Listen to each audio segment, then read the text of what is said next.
found you hiding here in the near clear blue.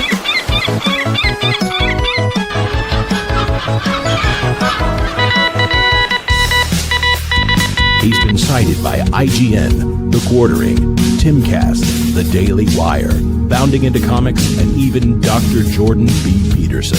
What? Hey, the Pro Show is on! Awesome! Let's turn it on. Guys?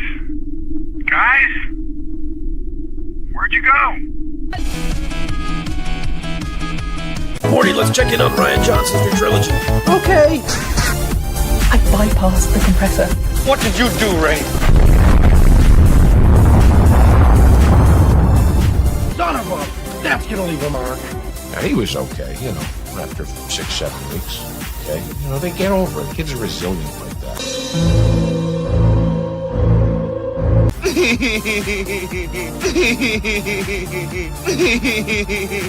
Yeah. I hate it. You know, it's the standard, what would George do?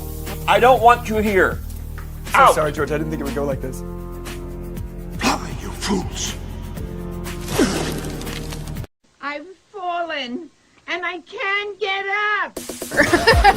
Weird. Stay away from liquor, kids. I have always liked Cowabunga.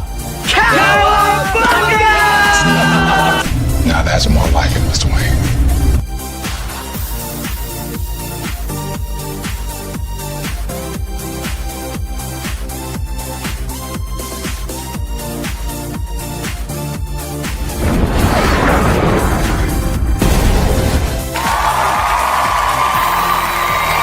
It's about how hard you can get hit and keep moving forward. How much you can take and keep moving forward. The Force will be with you. Always. That's how winning is done. I am vengeance. I am the night. That's what she said. I am Batman. If I won tonight, I would come home and we'd celebrate. Well, I'm coming home, we're celebrating. God bless you all. Watch your habits, for they become your character. And watch your character, for it becomes your destiny. What we think, we become.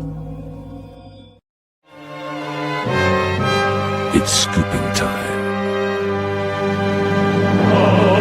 Ladies and gentlemen, boys and girls, in just 2 minutes, the lighting at the Magic Kingdom will dim for the performance of the Pro Show.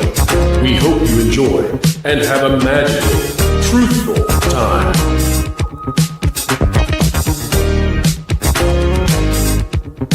For the safety of others, please, no flash photography.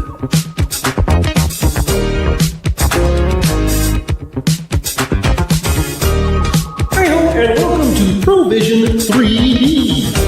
All right, everyone, put on your puppy glasses. Oh boy, chop those now.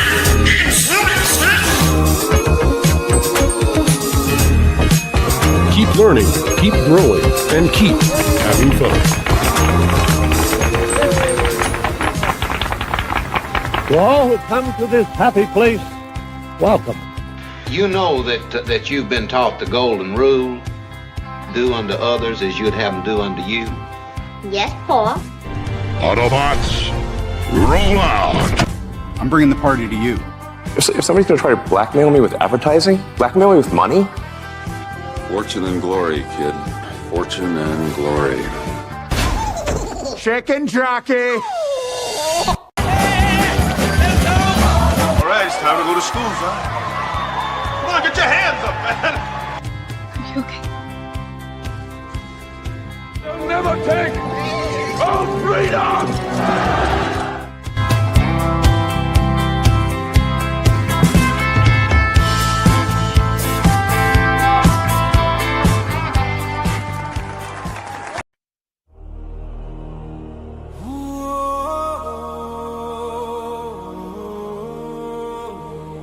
In a world in which franchises are being broken every day, only one man, cloned, can save the day. You'll laugh, you'll cry, you'll wipe smog from your eyes. Join Lorne Connor as he takes on an epic quest. It's Lord of the Rings. One sword to guide me, one heart to bind me. All I have to do is drop it in time now, Frodo. Well, it's Monday. We're back again.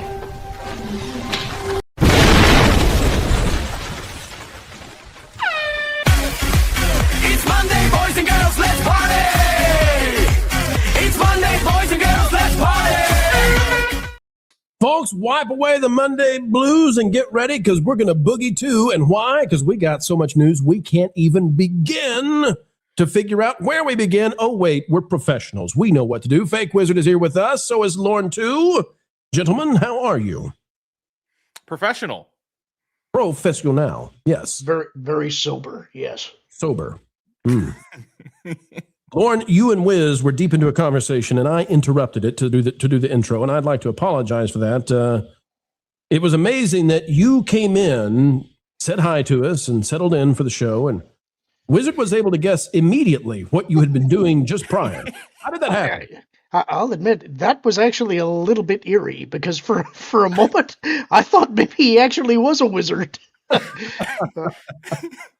No, Lorne joins the chat and we're like, hey, Lorne, he's, hi, guys. And there was this like Eeyore demeanor. And I was like, you just watched a Star Wars show, didn't you? Thanks for noticing. Thanks for noticing me. I wasn't that Eeyore-like, but it was weird because you said it. You asked how I was doing. I said, good. You said that wasn't a very good.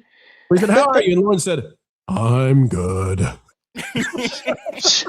It's not how I said it, but you said it wasn't very convincing, and so I said I'm good.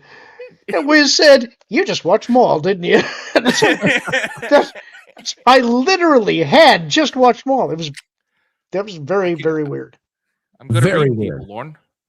See it in your eyes. Yeah, I'm not sure that he really is a fake wizard. There might actually be a little bit of magical power there. He's got some magic. He's got some YouTube magic. It's still going, still growing. The channel exploding. Folks, go check out Fake Wizard. And by the way, I bet I know somebody who's over there right now. Snarky the Stink Nugget, a friend and a fan of everything this community does, including Wizard, Lorne, myself, and so many more. Snarky, we can't say thank you enough. That's why we made you a clip.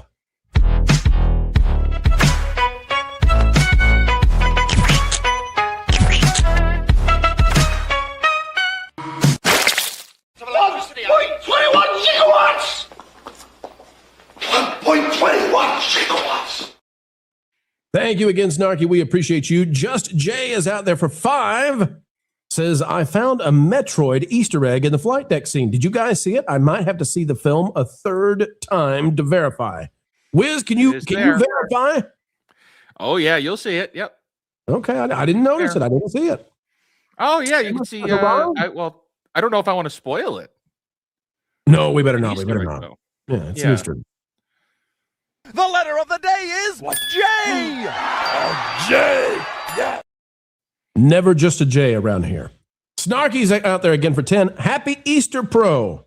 Thank you for your Patreon message regarding Easter and Passover. Never saw those holiday stories in that way. True and accurate. Have a great show tonight. I'll be right here. Thank you, Snarky. It feels better having you out there, and it was my pleasure to do the talk about the historical significance of storytelling, and specifically about the Exodus and about the crucifixion and the resurrection. What a pleasure to put that out on Patreon, and I'm looking forward to getting a new Patreon out tomorrow. Folks, if you're not yet a member of the Patreon, it's www.patreon.com/WDW Pro. That's a lot of W's, don't you know? We've also got Pastor of Muppets out there dropping a 10. I hope everyone had a great Easter. Thank God for the Good Friday and Easter miracles for those two pilots. I got tickets. By the way, I think that's talking about the situation in Iran. I got tickets for Mario for my wife and I for Wednesday. Don't forget, like, share, and subscribe. Thank you, Pastor of Muppets, for putting out the good word about what we're trying to do here on the channel. In the beginning was the Word, and the Word was heard. We've got Thundercats, thunder, thunder, thunder. Ho, litter box for $5. And if your cat yells that as it goes to the litter box, take it to the vet. It needs to. I watched a special screening of the original Muppet movie last night at the theaters. $5 a ticket. Best movie I've seen in the theaters this year. Moving right along. Da-da-da-da-da-da. Footloose and fancy free. Getting there is half the fun. Come something with me. Share it with me. Come share it with me. Yeah, good job. Way to go, Wiz. Wiz with the save there, yeah. Badger dropping down a 26-month card there. Says, just smile and wave, boys. Smile and wave. Or as Hollywood would say, this is fine. This is fine. Wendy F for $5. Happy Monday, everybody. That's right, folks. It's a good time. A way to say goodbye to Mondays right here on an evening edition of the Pro Show. Snarky's out there for 10. Cheers with my Sonic Triple Smasher Burger. Tots and fries with a Reese Sonic Blast. Snarky, I'm glad to know, because I've seen you on video. Snarky, you are not a huge person. You're not rotund. And those are some serious calories. I hope you enjoy every one of them. I envy those who can have such pleasures and not gain gravity. So way to go, Snarky. Earned it today. Spring clean and declutterfly. Takes energy one doesn't always possess. Boy, I'm telling you, after Easter, I was wiped out all of today. I'm just now catching up, getting my second win. But man, getting ready for it and then doing, but it's worth it. If the kids are having fun, it's worth it. Bad News Badger out there dropping 5 WDW Pro memberships. Thank you, Bad News Badger.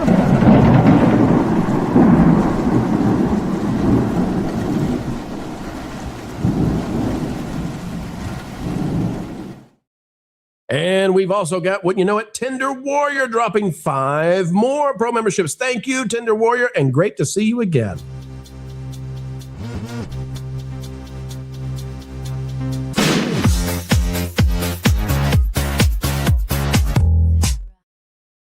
All right, folks, the Super Chat goal tonight is a fun one. What's going to happen? Well, if we hit the goal, which we are 4 out of 30 on the way, lots of memberships gifted tonight, but we're going to hit that Super Chat goal because if we do so, I am going to show off the game that we plan to release next week for members of this channel, members of that Park Place, members of that Game Place, and the Patreon. So the whole gang's getting together. But all of our members out there, you're going to get to play the beta version of the game, releasing in full this summer. We can't wait to show it to you. We'll show it for the very first time in its actual, hey, this looks good state. We have given glimpses in the past, but we're ready. And next week, folks, if you're a member, we're going to be releasing it in beta form for you to play on thatparkplace.com as an early way of saying, we really do appreciate you. What a cool thing, huh? What a cool thing. Packing Protons for 5. Paging Valiant Renegade. Paging Valiant Renegade.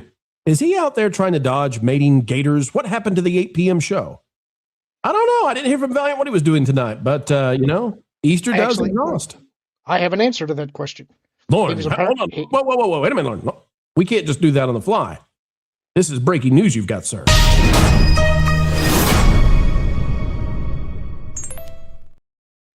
The show is moving to tomorrow. He wasn't able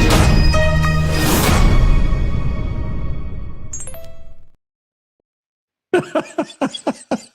Sorry, Lord, I tried to cut you off fast enough so that it would just literally be, he's moving the show tomorrow. Oh, we almost knocked that one out of the park. Lord, what were you trying to say before you got interrupted by the breaking news? He wasn't able to get home. Brutal. You're so funny. Did you just Fusro-da me in the background? Fusro-da. Okay, well. Folks, we've got a great show, and there's so much that we could talk about. Some of it we're just going to have to wait until tomorrow, but Lauren, before we dive into anything, I know you have thoughts on the Star Wars show you're watching. Do you want to relay those to the audience right now? I have to be careful with that because I watched it specifically for Marvin so we could discuss it on the Pro Show pre-show tomorrow morning. So I'm not going to get deep into my thoughts. Very bland, please. I'll just say that it's fine.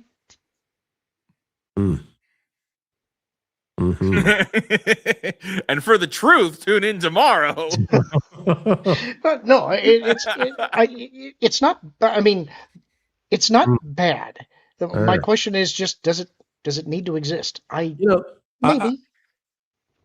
I'll say this: if I give you a hamburger and I've worked really hard on the grill, and I've seasoned it, and I've put, the perfect cheese, and I toasted the buns, and we put a little bit of butter on the bun, and we put it, and then we put the burger together, and it's got the freshest lettuce, freshest tomato, and I hand it to you, and you eat it, and I say, Lauren, what do you think about that burger? And you say, it's fine, not bad.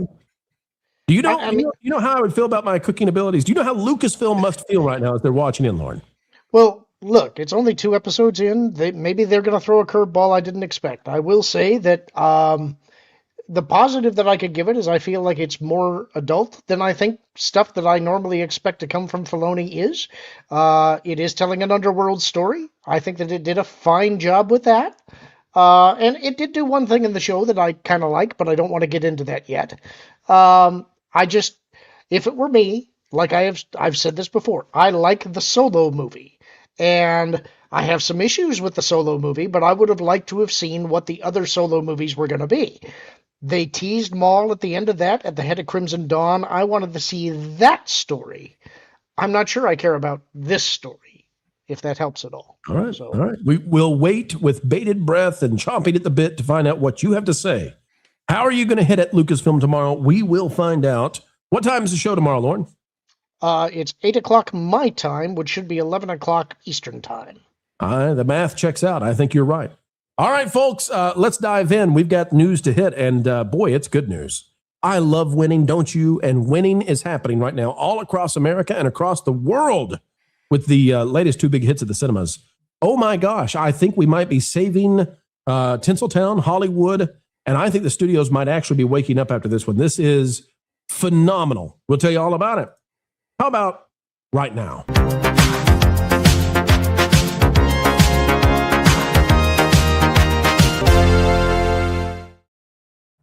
From Deadline by Anthony D'Alessandro, Super Mario Galaxy movie, all the box office records broken. You know, when you're going to have to list out the records that have been broken, suffice to say, I think it's a nice day at Nintendo. It's a nice time at the studios making this. It's a nice time at Epic Universe. Maybe they should just go ahead and start the expansion. It's a great day to be owning a theater, and we haven't been able to say that in a very long time. Illumination and Universal Super Mario Galaxy movie at $372.5 million worldwide is the second highest grossing movie in the Nintendo Video Game Plumbers big screen franchise, behind the last one at $387. But let me tell you, folks, it's not released in Japan yet. So sit back and relax, because it's got a lot more money to make. That's right. They're holding this one for the Japanese holiday release. Japan has its own holiday that's special over there, and they're holding it. So this doesn't even include Japan, which I don't know if you all heard, but Mario was made in Japan. Yeah, it's going to make a lot. Overseas in 80 territories and more than 23,000 locations and 54,000 screens. Part 2 did $182.4 million, while U.S. and Canada rang up $190 over the Wednesday through Easter stretch. That, folks, is a great time. It's a good time for Mario. It is the biggest global opening at the box office for 2026, the only animated franchise to have 2 titles open over 350. 5th biggest global opening ever for an animated film. 2nd highest global opening for Illumination. 2nd biggest global opening for a film based on a video game, behind Mario.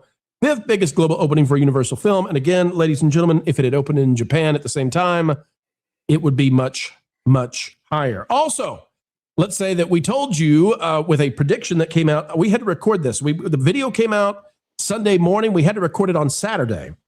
And I took a big step to say that these 2 films, Project Hail Mary and Mario, were going to come in at about $500 million. We nailed it, because Project Hail Mary actually made more than they were estimating. And it did make it's up to now like $420 million worldwide. So, yep, fantastic stuff. Wolf of My Street says this: AMC Entertainment delivers best ever global revenue mark for a 5-day Easter weekend, led by the Super Mario Galaxy movie, strong merchandise sales, solid performance by other titles, aka Project Hail Mary. We go to the numbers right now, 372 for the Super Mario Galaxy movie as of right now worldwide. That's phenomenal. That's fantastic. But don't forget about Project Hail Mary, because not only are these films doing phenomenally well, but they're also very popular in the pop culture right now. Like, average people know what's going on with these movies, and that's wonderful. Okay, so don't forget about Project Hail Mary. Look at this, 421 million. It's going to top the 600 it needs to break even, and Amazon surely wasn't counting on that because they knew they could make it up on Amazon Prime. But back to Variety for a second. Peyton Turkeltaub. Peyton, can I just tell you, you have the coolest name ever, and I envy you in every single way. Artemis 2 astronauts watched Project Hail Mary in quarantine before blasting off to space on moon mission. That was a real treat. I mean, if you were involved in making this movie and you find out that 1,000 years from now in history books, you're going to read that your movie that you made was what the astronauts watched before they traveled beyond where any human has gone before in space to the other side, the dark side of the moon. If you get to be involved in this project and you get to have done something that is of historical significance, do you know how freaking cool that is? It's freaking cool. And people love these movies. Project Hail Mary is knocking out of the park. A little Rocky thing, jumping in and telling the Artemis crew that, he's so excited for them and amaze. And then the astronauts on the Artemis are now using amaze as a catchphrase, relaying that back to Earth. This has taken over everything, Wiz. These two movies, and theater owners and the studios have to be waking up and saying, wait a minute, we could have done this all along. We didn't have to kill our industry. What say you, Wiz? I hope that's the case. There's a lot of optimism right now, and it's justified, but it's something that I don't trust them. I'm sorry, Pro. I don't trust them. It's how many times has this has happened before? Look at the last Mario movie. The last Mario movie did pretty good, and we said then, like, hey, maybe this is going to be the wake-up call. We had Oppenheimer and Barbie, and maybe this was going to be the wake-up call. Actually, that was all the same year. And here we are now 3 years later, and yes, Project Hail Mary is crushing it. The Mario movie is on track to hit, it's probably going to hit $1 billion, if not more, maybe a little less.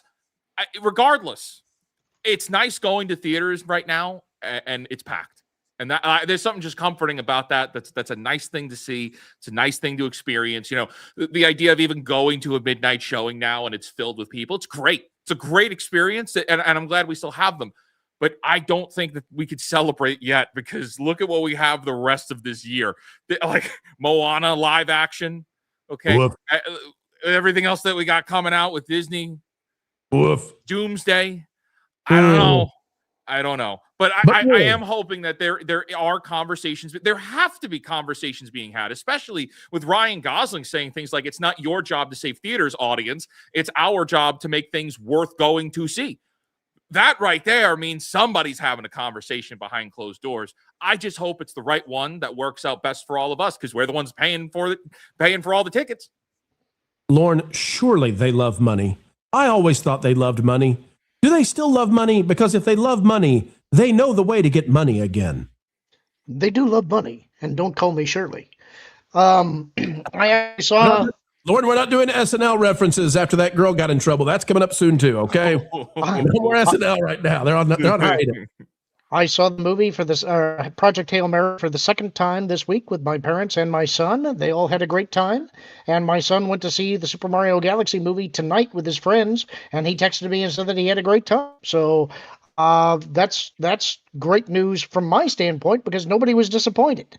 And I understand the take that Wizard has. I don't want to trust them either, but I am seeing signs that there is a pivot. I am hoping that it looks to me like there are a number of other movies coming out this year that look to me like they don't have agenda, and it looked to me like they're going to be entertaining. I really, really hope they are.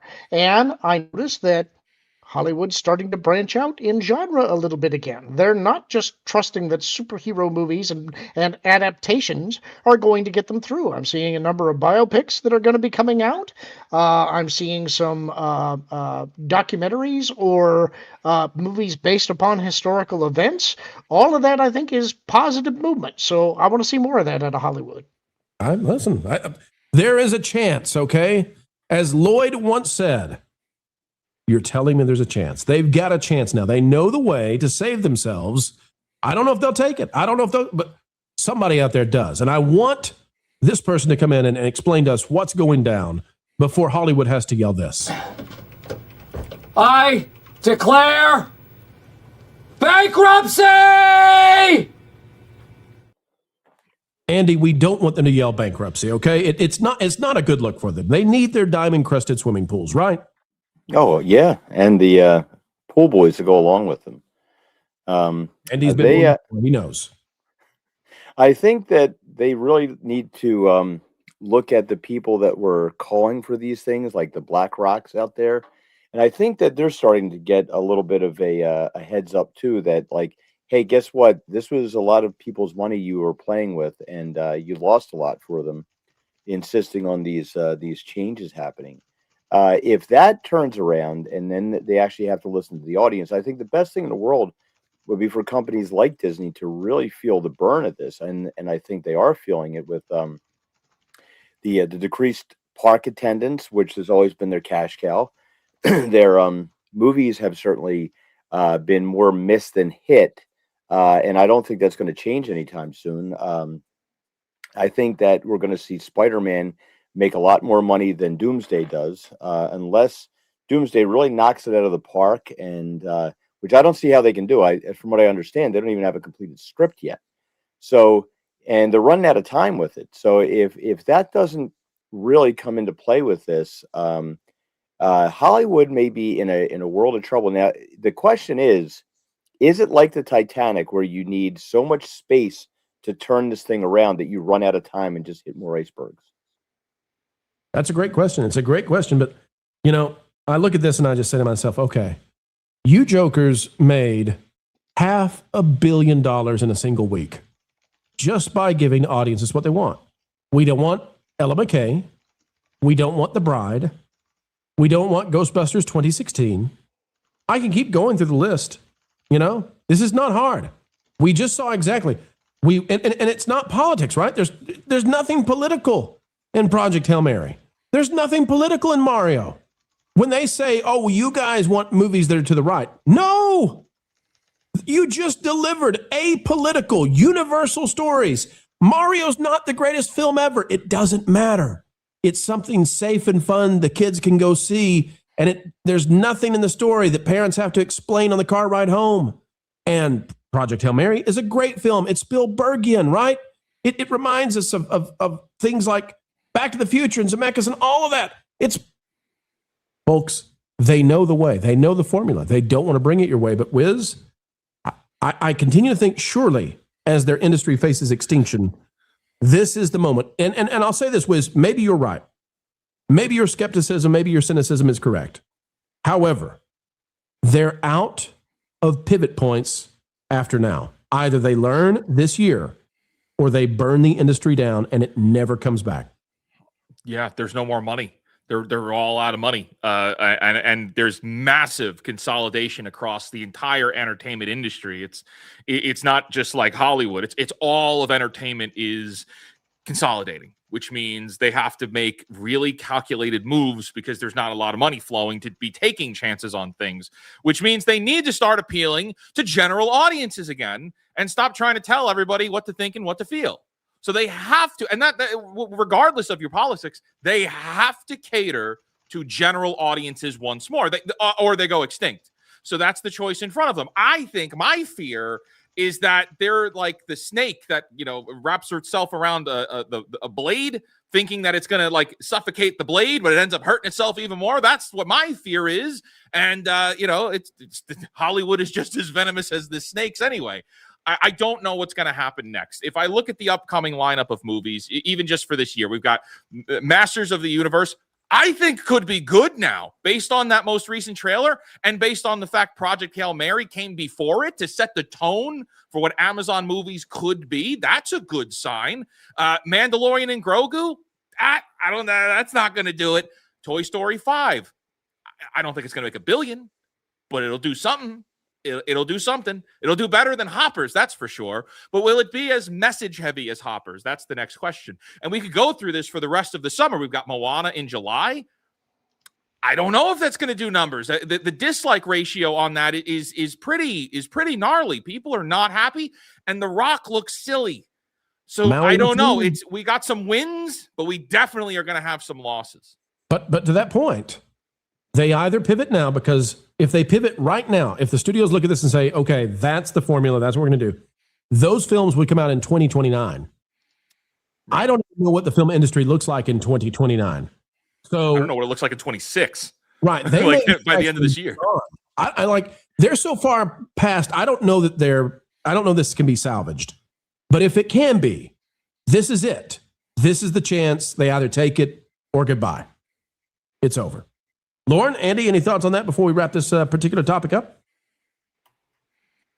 Andy, you want to see him go under? You want him to be like a snake that wraps around a branch and says, "Oh, that's actually darn it."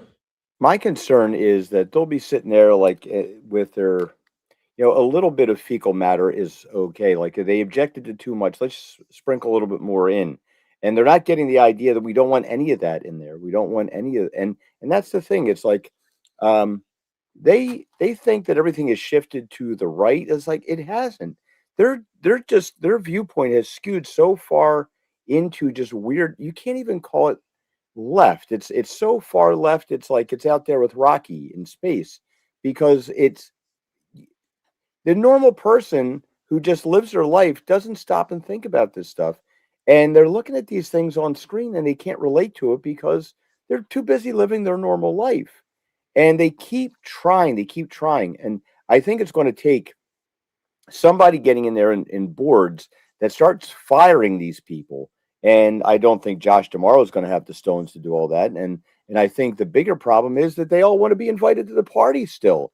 And so if they're the ones throwing firing all their friends and not getting invited to the parties, then they're going to be ostracized. Like, I guess it comes down to, do they want to be part of the club, or do they want to make money?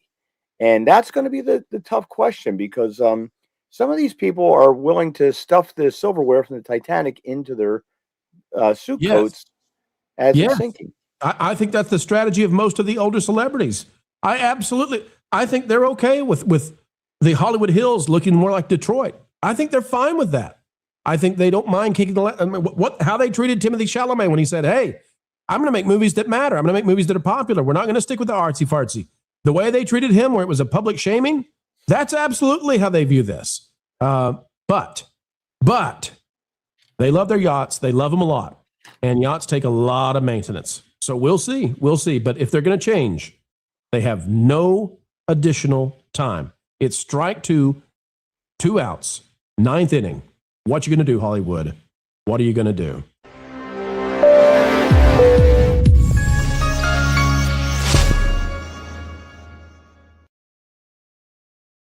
All right, folks, we're having a great time bringing you the headlines for tomorrow and even the next day as the drive-bys try to get a whiff, a sniff, grab their jumbo pencils and start writing down what it is they're supposed to be talking about. Welcome to the Pro Show. Bad News Badger for 20 crowns. Nice. Not thrilling. Nice. Thank you, Bad News Badger. That is exactly how Lauren said it. O2RR for $4.99 for those that missed that Park Place earlier. Today is my birthday. Thank you, everyone, for all that you do. A group sip for my birthday, please. Oh, we can do better than that, but get ready. Lauren, I'm assuming water for you this eve? It is. Wiz, what you got? What beverage? Aqua. All right, and Andy Masterson? I'm beverageless. Oh. For the love of...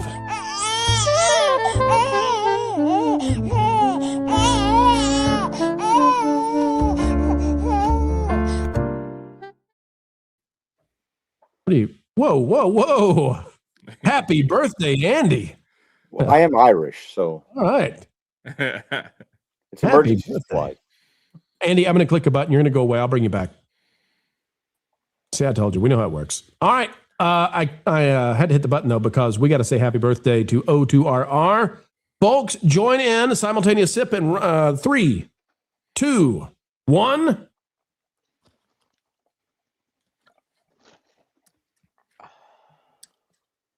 The Coke Zero was good. Happy birthday. Wish. Blow out your candles.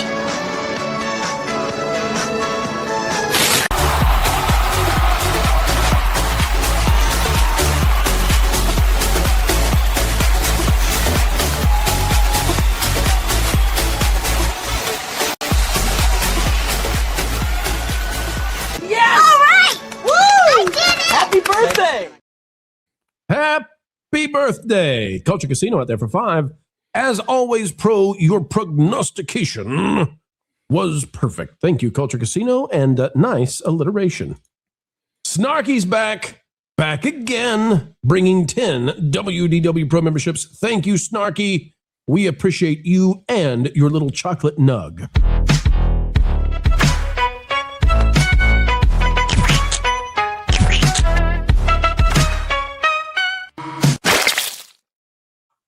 And Snarky So Kind says, those Big 10, that was for an O2RR birthday surprise. Thank you, Snarky.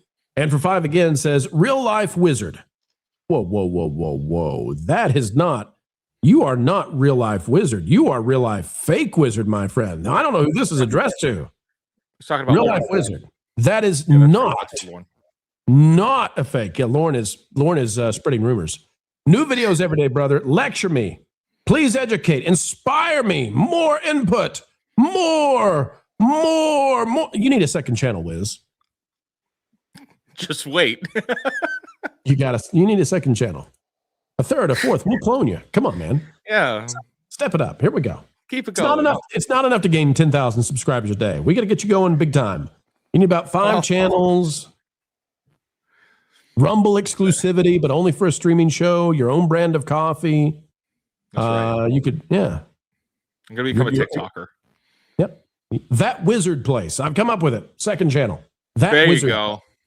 One dirty bird for 2. Hey, I caught up. Well, congratulations. We're glad. Now tell us what's up now that you caught up.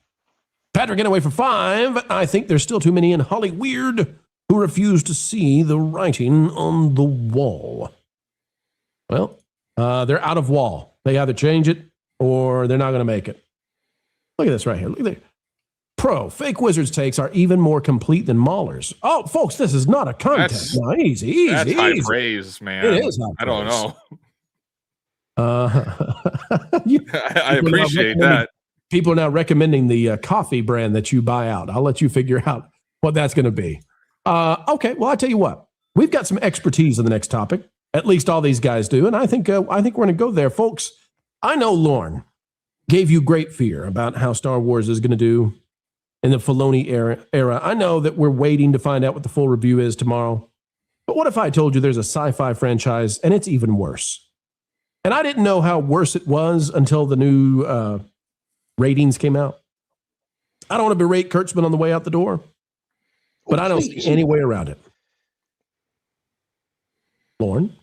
I just do it. Just do it. We're here for that. Go ahead and berate it. Hang on, Lauren. I got more. You know what? It's ruined. I can't redeem the moment now. I had like 4 paragraphs. Every line rhymed. It was sublime. But you know what? You screwed the time up. It's over. All right. Whatever. Screw this.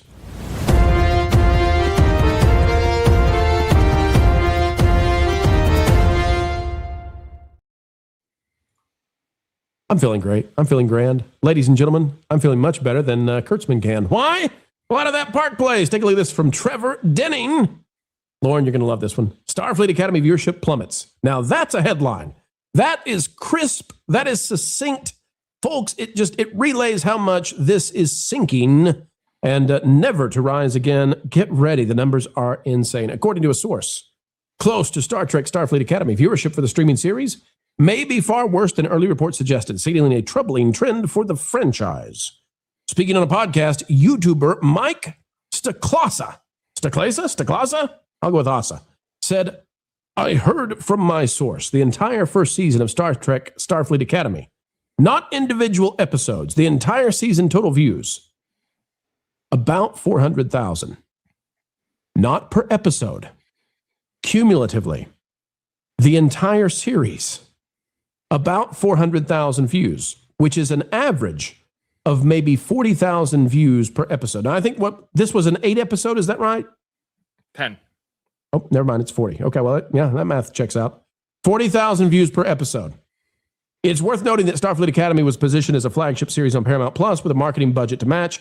Anyone opening the app should have been aware of the latest entry, yet audiences appear to have chosen almost anything else. For comparison, the popular YouTube channel Nerdrotic has a season 1 review that has 286,000 views in a single week, more than 7 times the viewership of an average episode of Starfleet Academy. Folks, it is very easy now to say that Gary at Nerdrotic made more money than anybody that worked on Starfleet Academy. Also, let's not forget that his live stream, his impromptu live stream featuring an action figure of Spock sitting silently, totally still, stoic, staring at the camera, probably had bigger viewership than any episode also of Starfleet Academy. Andy, I want to go to you first as our resident Starfleet Academy expert. I know you've watched every single second. Andy, what are you haven't watched it either? I was washing my hair. Andy, we assigned it. We assigned it. You told us you had to burp your Tupperware. Now it's wash your hair. Fine, whatever. Andy, what is going on? How is it even possible to drive Star Trek this far into the ground? I think Star Trek is much more of a niche property than Star Wars is. So you're actually only appealing to your hardcore Star Trek fans, and you chase them away with the Star feet. There's not that many Quentin Tarantino club members out there that like feet that much. So, they desecrated every single thing. I mean, outside of Kathleen Kennedy destroying everything George Lucas ever created, finding a way to demolish that, I think Kurtzman did the best job of it, like with his systematic dismantling of every single thing that was great about Star Trek. He doesn't get what Star Trek was about. He doesn't get the hope and the optimism. It's not about identity. It's not about, we're past all that. That's the whole idea of Star Trek. We're on to new things. We've overcome like all the things that have held people back, and now we're on to something new. And Kurtzman was like, no, I have to use this as a platform for the message. My biggest regret with all of this is that Andy Weir actually had to backpedal on this. I don't know if it would have been career suicide for him to stick to his guns, but God, he would have been the most popular guy out there if he had just stayed firm and said, no, look, I'm sorry, I don't mean to be insulting Alex Kurtzman, but you made crap, and the viewership reflects that. All right, Lauren, let's talk about that. So Andy's going right where I'm going. Aaron Sparrow has this. Aaron says, amazing that we all got to witness how fast Hollywood reminded Andy Weir in real time. That's the author behind The Martian as well as Project Hail Mary. I mean, he right now is the best in sci-fi, period. There's nobody better. And yet, Aaron Sparrow says, Hollywood reminded Andy Weir in real time that when you're famous, you're not allowed to say true things that everybody thinks anymore. You will be given the approved script. Andy, Mark Ruffalo, and Pedro Pascal will be by to drop it off. You can see here, one day, The Hollywood Reporter says, Project Hail Mary author Andy Weir says Paramount rejected his Star Trek pitch. Their shows are crapola. He said this with Critical Drinker on his podcast. And then days later, Andy Weir apologizes to Alex Kurtzman following controversial comments about modern Star Trek series.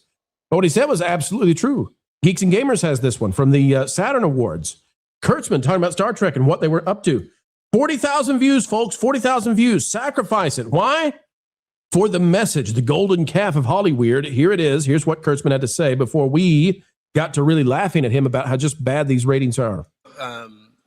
Gene Roddenberry had this lightning bolt of an idea, and I think he understood something fundamental about the nature of science fiction and genre storytelling, which is that science fiction is not really about the future, it's about now.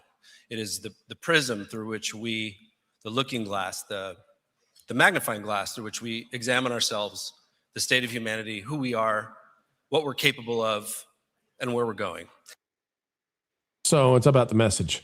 Lauren, Kurtzman doesn't have to apologize. He gets 40,000 views per episode. He's defeated by many YouTube channels in terms of viewership, including YouTube channels covering his show, making fun of it, getting better viewership than his show. He doesn't have to apologize, but Andy Weir, the most successful sci-fi writer out there right now, he has to apologize. Make it make sense for me, please, Lauren. I probably can't do that. But I would say to Andy, the utility of an ideology is whether or not it actually describes a world that comports with cause and effect. And if your ideology is not doing that, people will not adopt it. Do you think that the message that you're pushing is being adopted right now or not? Do the facts bear that out? If it's withering, of what utility is it?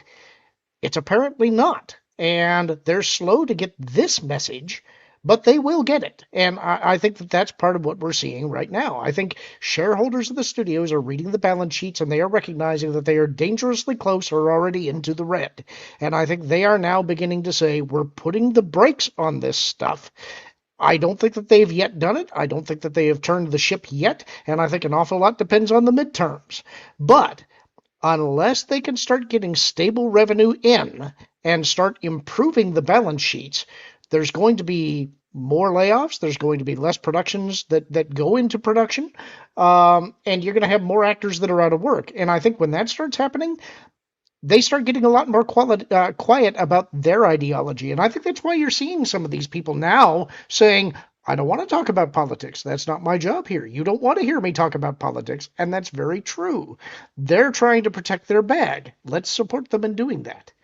Absolutely. And I do want to defend Andy Weir, because I don't want people to have the wrong thought on this. I think Andy Weir is just a really nice guy. And I think his apology came from not fear that he's going to be canceled, but rather he just wants to be a nice guy, and he hated that he had said something harsh. However, Wizard, the ratings are harsh for Starfleet Academy. And I know that you're cynical and a little bit, you're skeptical that Hollywood will ever get back together. Just a little bit. Just a little bit. Wiz, I don't think they had a choice. And that's why I join you in the skepticism right now. The ratings are so low, there's nothing they could do. 40,000 views, they had to cancel. There's nothing, there's no way, there's no path. There's just, this is abysmal. And so thus they had to pull the plug. What do you say? I don't even know where to begin on that. The idea that Star Trek can't get over 400,000 views for the entire season that's mind blowing. I mean, we knew things are bad, but this is a whole new reality of bad. I mean, like, that's where we are. That's where we're at now as a culture, is where Star Trek is so nobody's tuning in. Nobody even knows that this show exists at that point. That's it. We're done. It's not, you could put all the marketing dollars behind it. People don't even know it exists to not watch it. Like, this is insane to me. Let's say some things that you would be too humble to say. You ready? Wiz, you often get 120,000 views on your videos. They're excellent. Sometimes. They're long form. I know some of them don't. Even your lower performing ones, though, are beating this. Yes. Wiz, I don't know the exact budget. I don't remember off the top of my head. If you guys remember, feel free to share it. The exact budget per episode for Starfleet Academy. The last quote we had was that this season and the next season were funded together, and it was around $200 million. All right, well, that's easy. $100 million per season. 10 episodes, $10 million. All right. Wiz, you're tripling their viewership on many of your videos. Wiz, I'm going to ask you something that's quite personal. What would you say is your budget per video that triples their ratings? They're spending $10 million. How many million are you spending, Wiz? Clearly too much, but I think I have like a rubber band and like the toilet paper insert. Like, we use that as a microphone and some string. Like, we use that sometimes. I'm wearing a fake wizard outfit, bro. Like, from Spirit Halloween. Look at this green screen. It's not even the whole size of the screen here. Man, it's time to upgrade that. This goes to my point. He's summoning spirits. You see? It's right in front of you. The man has powers. Yeah, it's like, no, it's crazy that is where we're at, but it makes it more absurd that if I'm Kurtzman, I'm not sleeping at night personally. Like, if I know that I like that much money's on the table and no one's watching it, and I'm the laughing stock, and I've got Gary, this guy Nerdrotic, who is strapping Spock to a chair, it's getting more views than my $100 million show. That keeps me up at night. I wouldn't be able to live with myself there. But then to have the audacity on top of that to continue lecturing at the audience that you're right and they're wrong is a new level of, I can't believe you. We need to stop listening to these people. We are, actually. It doesn't matter. We are, because we're not watching their shows. And Wizard, try to force the most popular sci-fi author of our time to apologize. Kiss the butt, kiss the ring, apologize. Of what? If I'm Andy Weir and I know this information, I'm putting out another statement saying, I retract my apology. I fully meant it.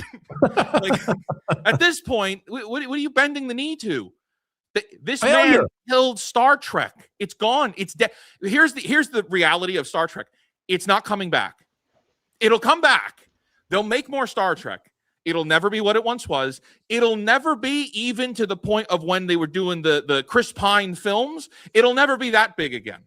So they better figure out what the budget's going to be, because it's a dead brand. It's not coming back to the way it was. What if they get rid of everything except for the original series and the Next Generation? Like, just everything's gone. People, you could spend all the money in the world, as they did. They spent money on marketing for this thing. People don't. That's Star Trek. That's Grandpa's show. They're done. People are done, and you're not getting the youth. This show was made for the youth of Los Angeles, and they're probably the only ones that tuned in. Portland tried. The Utes. The Utes did not show up. Oh, Andy, I'll give you the final word on it. Your thoughts on where Star Trek is versus where it could have been and where it was once upon a time.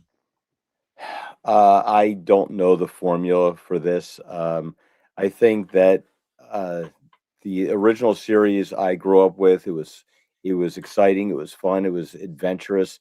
I did like Deep Space Nine. I thought that had some, it had action to it. It was an interesting concept.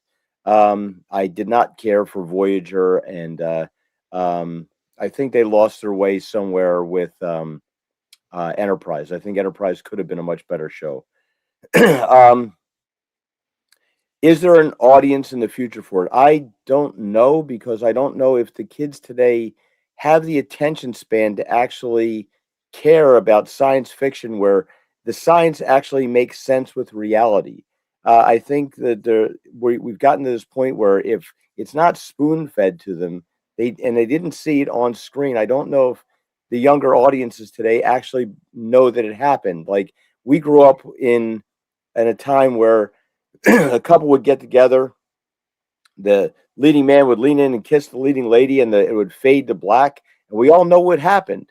And then you say that to these younger, like, no, that didn't happen. They didn't go in the bedroom and like that. I didn't see it on screen. It didn't happen. Like, you're like, well, there's an insinuation. There's like you have to actually put two and two together with that. And I think that we've gotten. Tell me more. I just go into detail. Oh, if only he could. He's been washing his hair. but the attention span of the audience, I don't know if that's there anymore.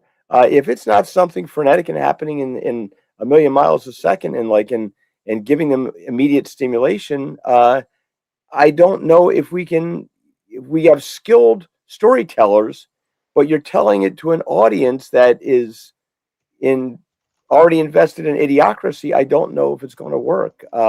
Can you save it? I think you could definitely. There's enough of a fan base out there where you could make something, especially if you started using AI for the special effects.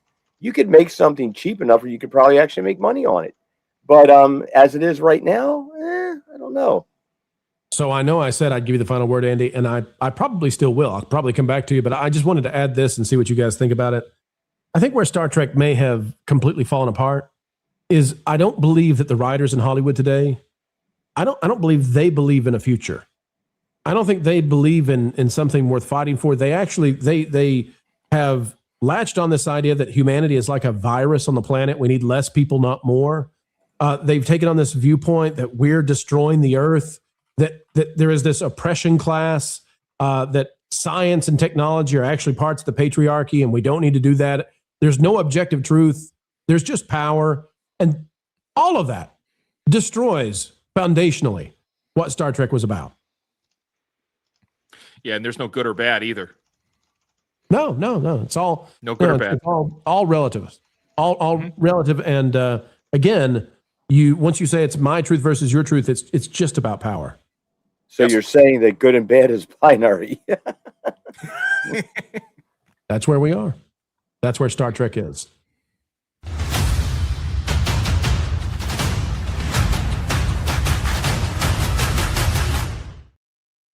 But apparently it's not where you are, ladies and gentlemen, because that's why the viewership did not happen. People detest this postmodern neo-Marxist crap and they've turned their backs on it. One dirty bird for two, Whiz's fake coffee. Oh my gosh, this is so great. Yes. No, Whiz. We can start a tea company. They call it Fake Wizards Fake Coffee. But it's tea. Oh, It's that's tea. smart. No, it's take a whiz. Take a whiz. Lauren, that's a step too far, buddy. I mean, you want people to think they're buying. Just picture the branding on the package. Just Wizard making that shocked face that he makes. Okay, yes, a yellow baggie with that face. Yeah, the moneymaker. I mean, listen, I think if we're doing like colonoscopy bags, something like that, sure. I mean, Take a Whiz is a great name. Patrick Getaway for 5. Most YouTube channels get more views than Starfleet Academy. Yeah, some new ones. That Garden Place. Watch Culture go. Let's see. Snarky Stink Nugget for 5. I'd bet a paycheck a couple of Disney Plus shows did as bad or worse if Disney was honest. Nope, they suck. I'm curious about that now. Like the Starfleet Academy conversation opens doors to that. How's Daredevil doing? How's this mall show going to be doing? How do you guys know what we're going to talk about next? How does this happen every show? I don't. Reading my mind. Starting to question whether he's got powers, don't you? I'm in his simulation. I'm not the main player. It's weird, isn't it? Hocus pocus. It's like he just looked at me and said, "You watched Maul, didn't you?" It's like that's freaking eerie. Game Genie on his side. Patrick Getaway gifting 5 WDW Pro memberships. Thank you, Patrick. We appreciate you. I want to hear it. Not right now. Yes, now, Dusty Bun. Wait. Okay. You're the one who's out of this world, sweet baby. You're the one who's out of this world. We've got Lord Matterwig out there for $4.99. I'm glad Hollywood is finally waking up. Hopefully my film at Universal one day will do the same. Yep, we're hoping the same for you. Let's go. And remember, whether or not they wake up, the world is going to be opened up to all kinds of new entertainment. The floodgates shall be opened over the next few years. By the end of this year, honestly. Snarky Stink Nugget for 5. Culture Harry DeHinder Casino. Stop shedding and get in on this on screen. Come on, Sasquatch man. LOL. You know what? Is Culture still out there? We could send him a link. We'll send. Hang on a second. You know why Culture doesn't have the link, folks? Culture does not have the link. I'm going to send it to him right now because he was on Midnight's Edge this morning. Then he joined us on that Park Place, and I just thought, we don't want to overburden the man. He's had a medical thing in the past, and he started this new YouTube channel. But if he wants to hop in here, hop on in, Sasquatch. Sean, formerly artist John, member for 20 months. Kurtzman doesn't understand Roddenberry at all. The point of Star Trek was to give people to see a future society without want, and that was embracing adventure and discovery as positives. Western Marxism is victimizer. Exactly. You got it right. Thank you, Sean. We've got Snarky out there for 5. Lauren, how many miles from Seattle are you? I have it on pretty good authority. We live in the same terribly run state. Yep, it's about 148 miles. Awesome stuff. All right. Let's see. Send a message real quick and moving right along. We got Lord Matter. We got there for $4.99. To be honest, I live in Los Angeles, but I'm not like any Utes. Woke took everything from me, and I will resist to keep my freedom. Yeah, I think a lot of people woke up too woke during the pandemic, and they have not closed their eyes since. Ken Reinhardt for 2, real fake coffee. There's a little whiz in every cup. Yikes. The best part of waking up is whiz in your cup. Yikes, Lauren. Is a little whiz in your cup. Oh, that's not good. That's not good. All right, before we go any farther, Wiz, would you tell the folks out there what is coming out on your channel coming up soon? What do you got planned? What's in the can for the rest of the week? Yeah, I originally wasn't doing a Mario review. Now I'm actually doing one after popular demand. So we'll be doing that within the next couple days, maybe even tomorrow morning. I don't know. We'll see. All right. Well, sounds good to me. Folks, we want to welcome in a guest who has not been with us in a very long time, and it has been too long, frankly. I am so excited to get him back up on the screen. Please welcome before we go to the next topic, the man, the myth, the legend, the one who helped us understand what was really going to happen with Walt Disney World and the trillion, perhaps dollar mistake in Florida. Legal Mindset's back. Hey! What's up, everybody? Good to see you today. Appreciate you guys having me back on. It has been forever, my friend. Tell the folks out there, because some may not know, tell them who you are, what you do, and the fun we had about a year ago. Sure. Yeah, we had a whole lot of fun.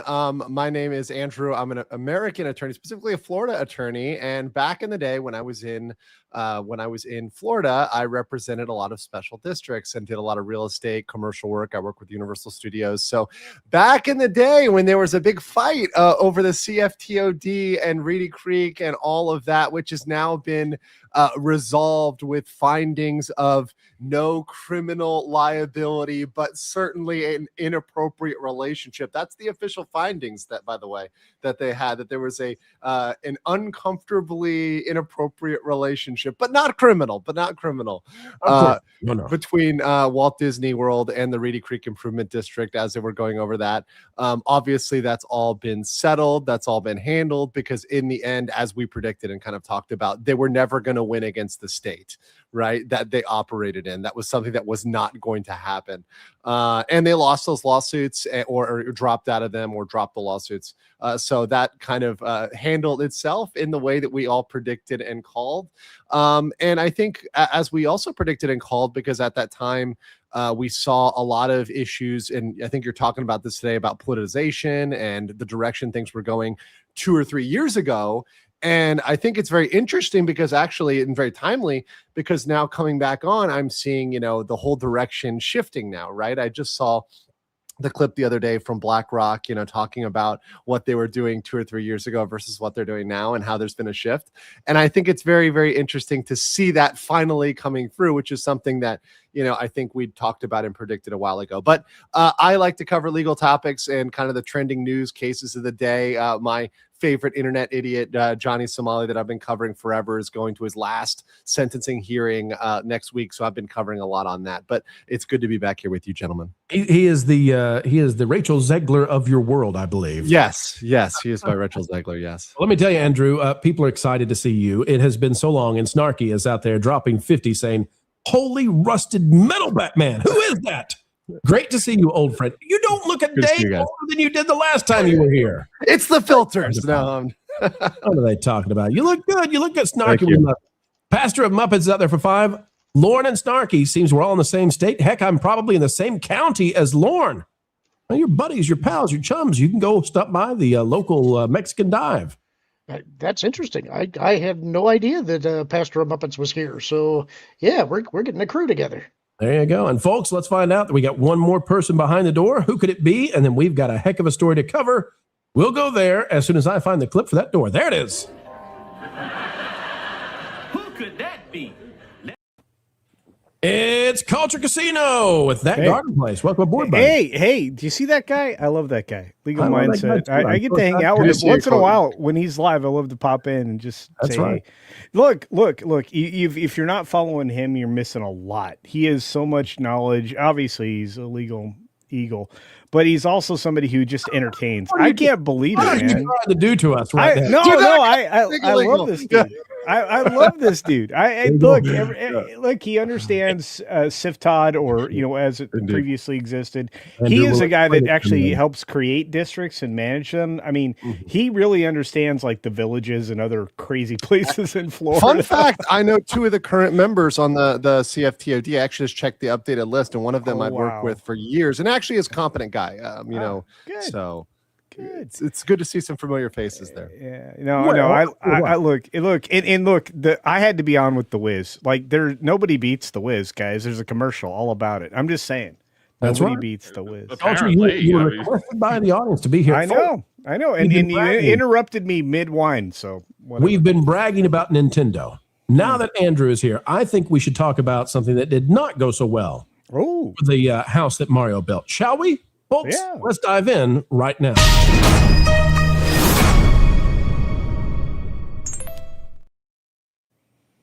Things are going pretty darn swell at the box office for Nintendo, but not everything is great. Not everything is grand.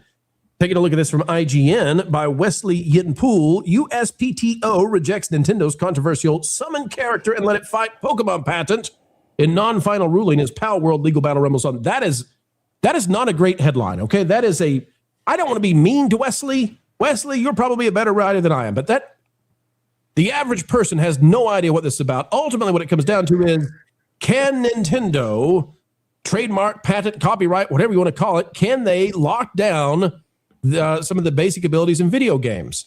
And it turns out that at least in this case with the United States Patent and Trademark Office, no, when it comes to summon a character and let it fight, that's not going to work so well.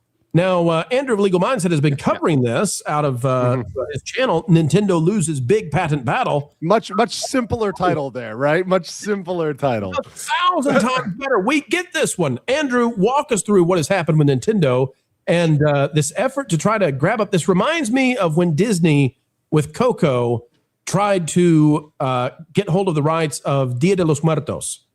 Mm-hmm. They're essentially they're panicking. After Pal World came out, they panicked because they said, okay, we have a giant risk of not just Pal World, but other Pal World light games. They're saying we want to try to get the monster. They want to. Their strategy is to block out the monster capturing, genre. They want to be the only one in this genre, and they want to do that through lawfare.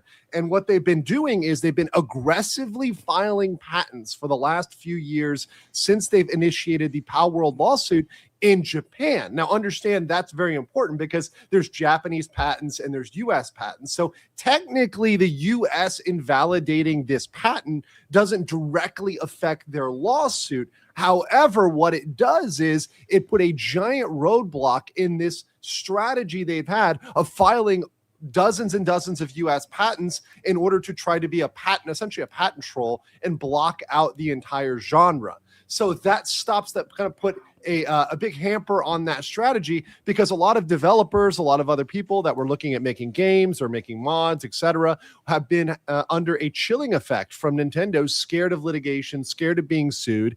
And because of that, because of this overturning, they now say, okay, we can go in and do this, because looking back at previous patents, not actual games, which is how it works. They look back at previous filed patents. They're saying there's tons of patents out there that if you look at them already do this thing, filed by Nintendo themselves years ago, by Konami, by Bandai Namco in the US. And these cover what they tried to file on. So therefore, no. And this is very important because it's the only second time in a decade. And once again, there's hundreds, thousands of patents filed, right?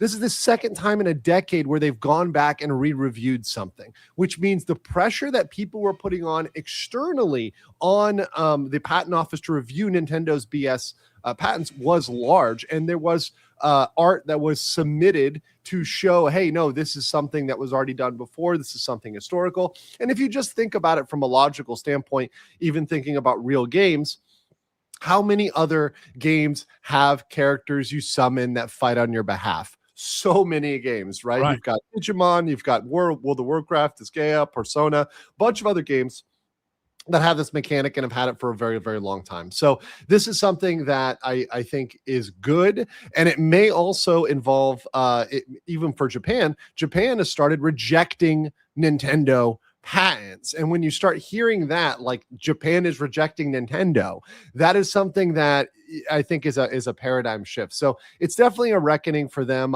I've had a big problem with their strategy of lawfare to essentially crush competition. And it's showing that is not going to be an all-around winner for Nintendo, which I think is a good thing. Yeah, Wiz, it's amazing to me, if you look at the history of Nintendo, what a stellar record they had, going all the way back to their legal dispute over Donkey Kong, right, and King Kong. And Nintendo came out on top of that. And part of what they did there was they defended in the opposite direction, right? That was the case of a newcomer into the field defending against a giant Hollywood, not a giant gorilla, but a huge behemoth, a Leviathan. And today, Nintendo seems to be on the other side of that over and over and over again. So while they're having great success at the box office, their legal team, not so much. And even when they do win, they come across as being a little too strong-armed and maybe disenfranchising fans. So Wiz, what's going on with Nintendo these days? Why can't they get their act together in this particular arena? Yeah, I mean, Nintendo, if we follow what they do, I mean, it's first and foremost, it's the publisher, right? They've got a lot of developers inside of the company that are making all the games, and you know, then they've got the theme parks, and they do that. They work with other companies. Nintendo is the kind of company that plans 5 years in advance. So when a game like Pal World shows up, that interrupts their 5-year pattern. And that is why we see from the marketing standpoint of why they're filing all of these, you know, what a layperson might say is crazy lawsuits that, like, you know, you talk to anyone about it, you're like, well, that shouldn't work. And everything that Legal Mindset just said, we completely agree with. But that's because it interrupts their 5-year plan of taking over and slowly moving out and putting the hand out to pull a little bit more power towards them on the metaphorical market share board. If we look, and a good example of that would be Pokemon Champions. Pokemon Champions is something that's going to be dropping within the next couple of days, early April 2026. This is something that's been in the pipeline for years, and we never could have guessed that it was what was on the horizon, but they would have been planning it for a very long time. They hate when people like Pal World are able to outthink and outmaneuver them, so they have to come out with the lawfare. There's no other alternative. Well, look, I think you're right. I think that look, the demonstration of hate towards Nintendo right now, Legal Mindset, Fake Wizard, you guys are just like making my case. Look, Nintendo always innovates. They never pull anything for anybody else. So you guys just back up a little, let Nintendo work and let them cook and I can't figure out what it is you're arguing for now. You've thrown me for a loop, Culture. You agree? No. Look, my argument is this. My argument is this, that Nintendo created all innovation in video games. They did it since the NES. All innovation. All innovation. Every bit of it. In video games. Every single. Your darn loop-de-loops. Mario did it first. Hey, he did. Look, I'm going to tell you right now, GTA 5 stole a lot from Nintendo. I'm just going to tell you right now. Next, you're going to tell me the SNES had blast processing. I'm going to tell you right now, they were miles ahead on how to, get polygons to work exceptionally well. And, for those of you who don't, really appreciate what we got to see in, you're telling me that Nintendo was out in front of AM2 when it came to the use of polygons. Oh, indeed. Yeah. Oh, yeah.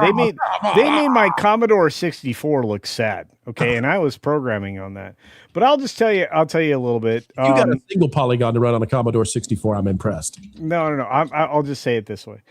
I really do think Nintendo overreached. And I think that ultimately is the point I was trying to make with humor. I think they've been overreaching for a long time, and look, I appreciate everything that they're doing because they're creatively centered, but I think that they are viciously going after others in pursuit of dominance, and I think that doesn't work well, especially in America, especially with the lawfare that they've leveled. So, it's not a great PR play. It's not a great PR play. Lauren, what do you got to say on this whole Pal World thing? Not a whole lot, really, because this is an area of the gaming space that I'm not in. I do think that it's a little bit funny that when they realized that they had a competitor that was producing a similar product, that they basically Streisand affected themselves by engaging in all this lawfare. I don't think it's going to work out for them long term, but I am curious to see where it all goes. But in this case, I'd have to defer to the experts on this space. And I think the one interesting thing I do see, this is kind of from a non-legal standpoint, is this has not been working out on a PR standpoint good for them anywhere outside of Japan. Japan still has, and that's one thing, especially you see if you look at Japanese X or Japanese YouTube comments, etc., where there's still a lot of diehard Nintendo loyalists. And I think one thing they may be over-reliant upon, as many Japanese companies are in cases, is the sentiment within Japan versus everywhere else. And I think they probably underestimated the backlash outside of Japan when they were assessing going through the strategy. So I think that's something that, perhaps they were a little bit over-reliant on their Japanese fan base. Now, Andy, the problem is the precedent here, right? So if they were to win anything regarding summon and capture monsters, what's stopping a company from saying, well, we're gonna patent uppercuts in fighting games. Well, I mean, but that's essentially where they're at with their patents in Japan. I mean, it's like mounting, mounting another character, so flying, etc., capturing, summoning. So these are all very vague concepts. Which, if you look, there's many other games and many other instances where these have been applied. So you look at these and you're always wondering, like, how the hell did anybody get a patent on this? This is so ubiquitous in gaming. It should be something that you're just not allowing to enter into the space at this point, because there's so many other examples of the use of this mechanic at this point in 2026. Sure, so it's kind of mind-boggling. I guess you could argue, if you were the very first to do it and it's very distinct, but I'm not even sure that's the case with these. I like, we could go back to some of the earliest text-based RPGs, and I bet you could capture a monster in a dungeon and put it back out in the dungeon. And, ultimately, who cares if you threw a ball to do it? Like, okay, I'll throw a cube then, right? Well, Andy Master. Well, that was the change. That was the change, right? It's changed to from a ball to like card captor to a box to whatever. But I don't think it matters, because TSR did this the very beginning, way back when I was a kid, and they were making Dungeons and Dragons. I mean, we've been doing this since forever. It's like, how do you get into the fantasy world? Do you go through a mirror or do you go through a wardrobe? Who cares? You can't patent either. It's a magical freaking door. Andy Masterson, I think it's causing some damage to Nintendo to pursue this. At a time when they have tons of goodwill coming in from the box office, probably just drop it. I think if I'm the C-suite over there. Well, what makes them really look bad is they rule the. There's never been a failure Nintendo thing, has there? Everything they do seems to do really well. Everything from I guess the Wii was kind of a little bit of a stumble, but we did expect people to get off the couch. Wii U was bad. Wii was fine. But this is the idea with at what point do you have enough? Or are you trying to you're going to reach too far, and then what kind of international law do you have to try and fight? Because they might be able to get something done in Japan because that's their home turf, and and everybody in Japan is favorable towards Nintendo, but that's not going to. I mean, if that's the case, J.K. Rowling should own Dungeons and Dragons. No, I think you're exactly right. I think that's exactly right. Wiz, I'll let you wrap this up. You cover the gaming industry significantly. You've got fakeportal.com, which covers indie games. Wiz, where does this go, and how important is it that Nintendo actually fails here? Well, it's very important that Nintendo fails. It seems like they are, but I'll divert to Legal Mindset to clarify if it's going to stay that way. I'm not a lawyer. I'm a fake wizard. But no, it is very important that they fail, because working in even just the indie space, there are a lot of games that are inspired by, but not copying, monster capture games, like Pokemon-inspired games, but not being the exact thing. And we don't want to give that Nintendo more power to stop innovation or stop creativity in the marketplace, right? We need that.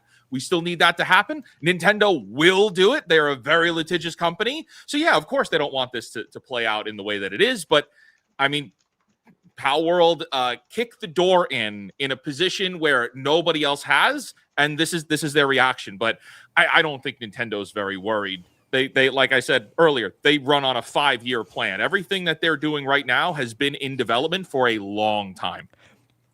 Yeah, I think unlike Disney, they look very far forward, and I appreciate that. Or I should say, unlike Iger's Disney. Let's qualify it, and we need to qualify. Well, that's also a Japanese corporate custom.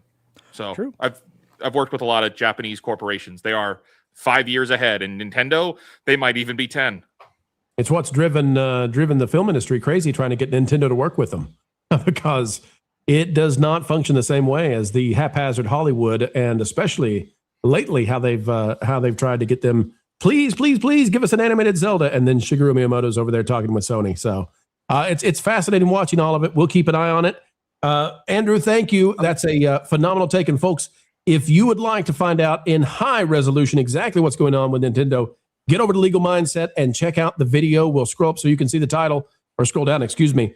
Why? Because it beats IGN to a pulp. Sorry to the author of the IGN article, but boy, I couldn't understand that one.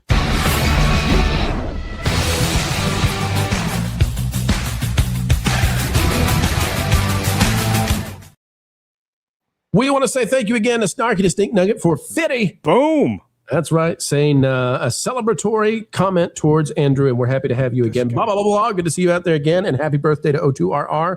We are 18 out of 30 on the way to the Super Chat goal, ladies and gentlemen. If we hit it, we're going to show off that brand new video game that members of the channel get access to starting next week. Patrick Getaway for 2. Bring out the cabbages. Oh, I'm so sorry. Cabbages, of course. Welcome. Cabbage. I like that. Legal mindset. We've got Matthew Hammond out there for 5. Does Nintendo's relationship and part ownership with Game Freak, who makes Pokemon, require them to be this litigious? That's actually a really good question, and also there's the Pokemon Company International, and one of the things that was pointed out by an article that was a way back by one of the former counsels, actually the former chief counsel, who actually had a sassy, embittered relationship with the current company. So let something slip intentionally to point out their weakness. The Pokemon Company International really doesn't like its name getting out there. Right. And it's Nintendo's did one thing, Nintendo's one thing, Game Freak's another, but the Pokemon Company International, particularly their Japanese name and brand, they really don't like that getting out there. They're really shy about that. So a lot of times when you see these companies that are in that way, that want to protect their relationship, they can protect their brand, etc. They can be extremely litigious, and particularly within the Japanese system, it does enable a little bit more different types of litigation, but it enables a lot more litigation to protect your brand reputation, etc. So especially within Japan, there's a lot of litigation with these companies. So that's something that definitely is there. And would I say it requires it? No, but I think it as a whole leads to Pokemon just litigating a lot, right? So that relationship, that kind of triangle there, Game Freak, Pokemon Company International, Nintendo, is a big reason why they're litigious. Yes. That's right. And very well said. Matt, you got your money back on that one. And we got Snarky out there for 5. Nintendo saved video games with the NES, but they would patent making video games and consoles if they could. Mm-hmm. I hope they surely they have the N64 controller patented, and I don't think anybody's going to ever try to make that again. Yeah, they're going to patent their consoles themselves. They're going to patent those like specific devices, right? But your broader comment is they would just patent out everything. If they could block out all of video games, they would do that, and that's what a lot of patent trolls try to do. That's typical patent troll behavior, right? Just trying to block out an entire field and then sue over that. And most of those have expired by now. So like N64, you could produce N64 controllers right now. Oh, can you? Oh, yeah. Those joysticks N64 controllers, man, they are some kind of terrible. They're really desirable. That really weird 3-pronged angle of I think you need 4. I mean, really, why stop at 3 when you can have 4? Barry the Music Man, Pro isn't real, just AI. You guys can make me go on camera one day. One day, I tell you. Sean for $1.99. Why isn't Disney giving us Ella McKay on 4K Blu-ray? I know I've been waiting every day, just looking at my calendar, saying when will it arrive? This is one of those hard-hitting questions that only Legal Mindset can decide. Why are we not getting Ella McKay, the political thriller from Disney this last year that everybody wanted, rom-com form? Why is that not in 4K? Why? These are the kinds of answers that we need. He's looking up right now. What the he's looking it up. What is he talking about? Culture, meanwhile, is backing up the camera just enough so we'll be able to see what he's having for dinner tonight. Come on. Oh, tacos and homemade refried beans. Everything on my plate's homemade and grown here. Well, thank goodness. Thank goodness. You said refried beans and not refried beets, right? No, refried beans. Good, because we make homemade pinto beans, then we refry them. So yeah, we make our food. This is something you can find. That's what the Garden Channel is all about. So I'm trying to get this guy on because I want to talk about cabbage, because Legal Mindset knows a lot. A little bit of an expert. Yeah, a little bit. For 5. Here's to all the AI pros out there. Hey, we got 2 more topics, folks, and one of them's AI. So sit tight. We got a Disney legend under fire for using AI. You won't believe it. Let's dive in. We got another story. We're going to hit it right now. Is Nielsen hiding just how badly things are going for Disney Plus? Are they on the inside track to save the back of Mickey Mouse? We'll explain on the other side.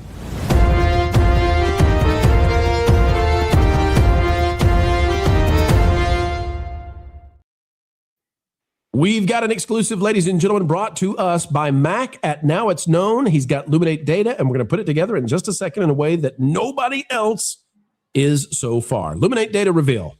Disney Plus and Hulu are not keeping pace, and these numbers are terrible. Here we go. 2022 to 2025, Netflix competitors held or gained market share except for. Look at these numbers. In 2022, according to Luminate, Disney Plus had 9% market share. Hulu had 7%. That's a 16% total. In 2023, Disney Plus dropped to 6%. Hulu dropped to 5% for an 11% market share. That is a 4% drop, which is very significant. That is 1/4 of the market share gone. In 2024, Disney Plus dropped another digit down to 4%. Hulu rose to 6%. Total 10%, 1% decline. And in 2025, Disney Plus is all the way down to 3% market share. Hulu holds at 6%, now at 9% market share. And you can go down here and you can see the graphic, folks. You can see what's happening. This is amazing. Now, what else is amazing is that they've decided to use different shades of mauve and different shades of chartreuse. Really, I mean, Luminate, what are you doing? Please, can we send someone over there, a graphic designer, to help you? Mauve and chartreuse. What are you doing? But if you can see what the if you can see the gold that's Disney, and you can see, where is Hulu? Hulu is baby puke green. If you can look at the baby puke green or the 70s shag carpet green and the gold Disney Plus, anyway, it's a terrible graph, but the data is great. Well, I just want to say for the men in the audience who are listening and not watching the screen, what he means is pink and mustard yellow.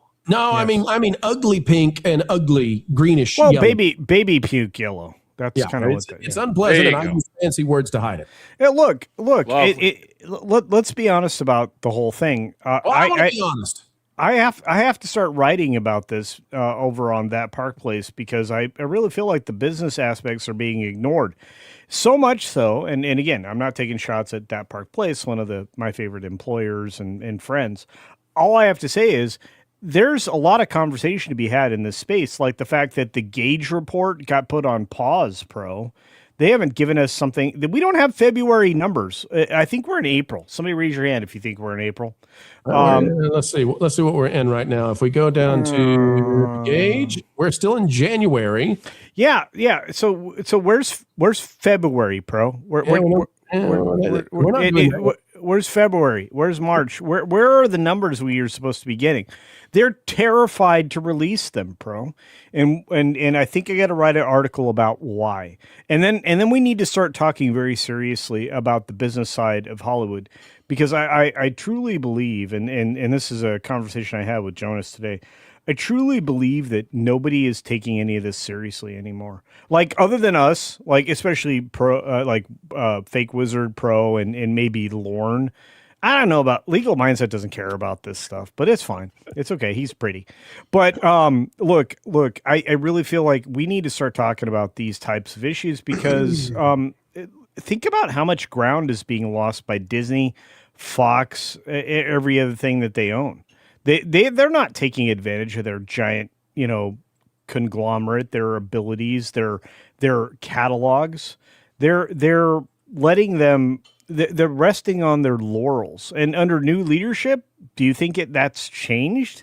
I think Josh is, a poor man's version of Iger, and I'm very worried about the future of the Disney company. Well, we're gonna keep an eye on Josh's laurels as best we can. I don't know where they're located, but if they're located anywhere we can't see, well, leave his laurels alone. Here's what I don't want to be left alone anymore, though, is that Nielsen combined all of Disney services, and that's why you got this little asterisk over here. Do you all remember this about last year? You remember about this time last year when suddenly Disney Plus and Hulu and ESPN all got shoved together, and now it makes up 4.9%? These numbers right here, when you add in ESPN to what we're seeing, because remember, what does Luminate tell us? Luminate tells us that Disney Plus and Hulu together have 9% market share in streaming. Okay, if you look at the Nielsen data, and you consider for a moment that this is not just streaming that is being compared here; it's also got broadcast, cable, and other, which is video games. But streaming, Disney's at 4.9%. So if you take out streaming, is just about half of all viewership. If you double it, it turns out they're in full agreement because ESPN gets them to the 10%. Oh, no. 4.9, it gets you the 10%. They're in agreement. I don't want to go too long on the math of this, but Luminate and Nielsen seem to be agreeing. The problem here that I have is that it looks to me like Nielsen purposefully shoved all these numbers together about a year ago to protect Disney, maybe, from being compared to Roku and Paramount Plus and Tubi. And I think Disney Plus, Wizard, I think that Disney Plus is actually underperforming Roku and maybe Tubi. But that would be too bad for investors to find out, so they had to hide it. Yeah. Right now, there are 2 shows that are on. We have Daredevil, which is an MCU show, and we have Maul, which premiered on April 6th, so it's a little early out. But I'm curious if we're going to get actual numbers on these shows, because neither of these shows are even being talked about in the zeitgeist. So if we're able to take what just happened with Paramount over with Star Trek, Starfleet Academy, and we're able to take those numbers that Star Trek is underperforming to the magnitudes of an estimated 40,000 views per episode, which is embarrassing for a legacy property.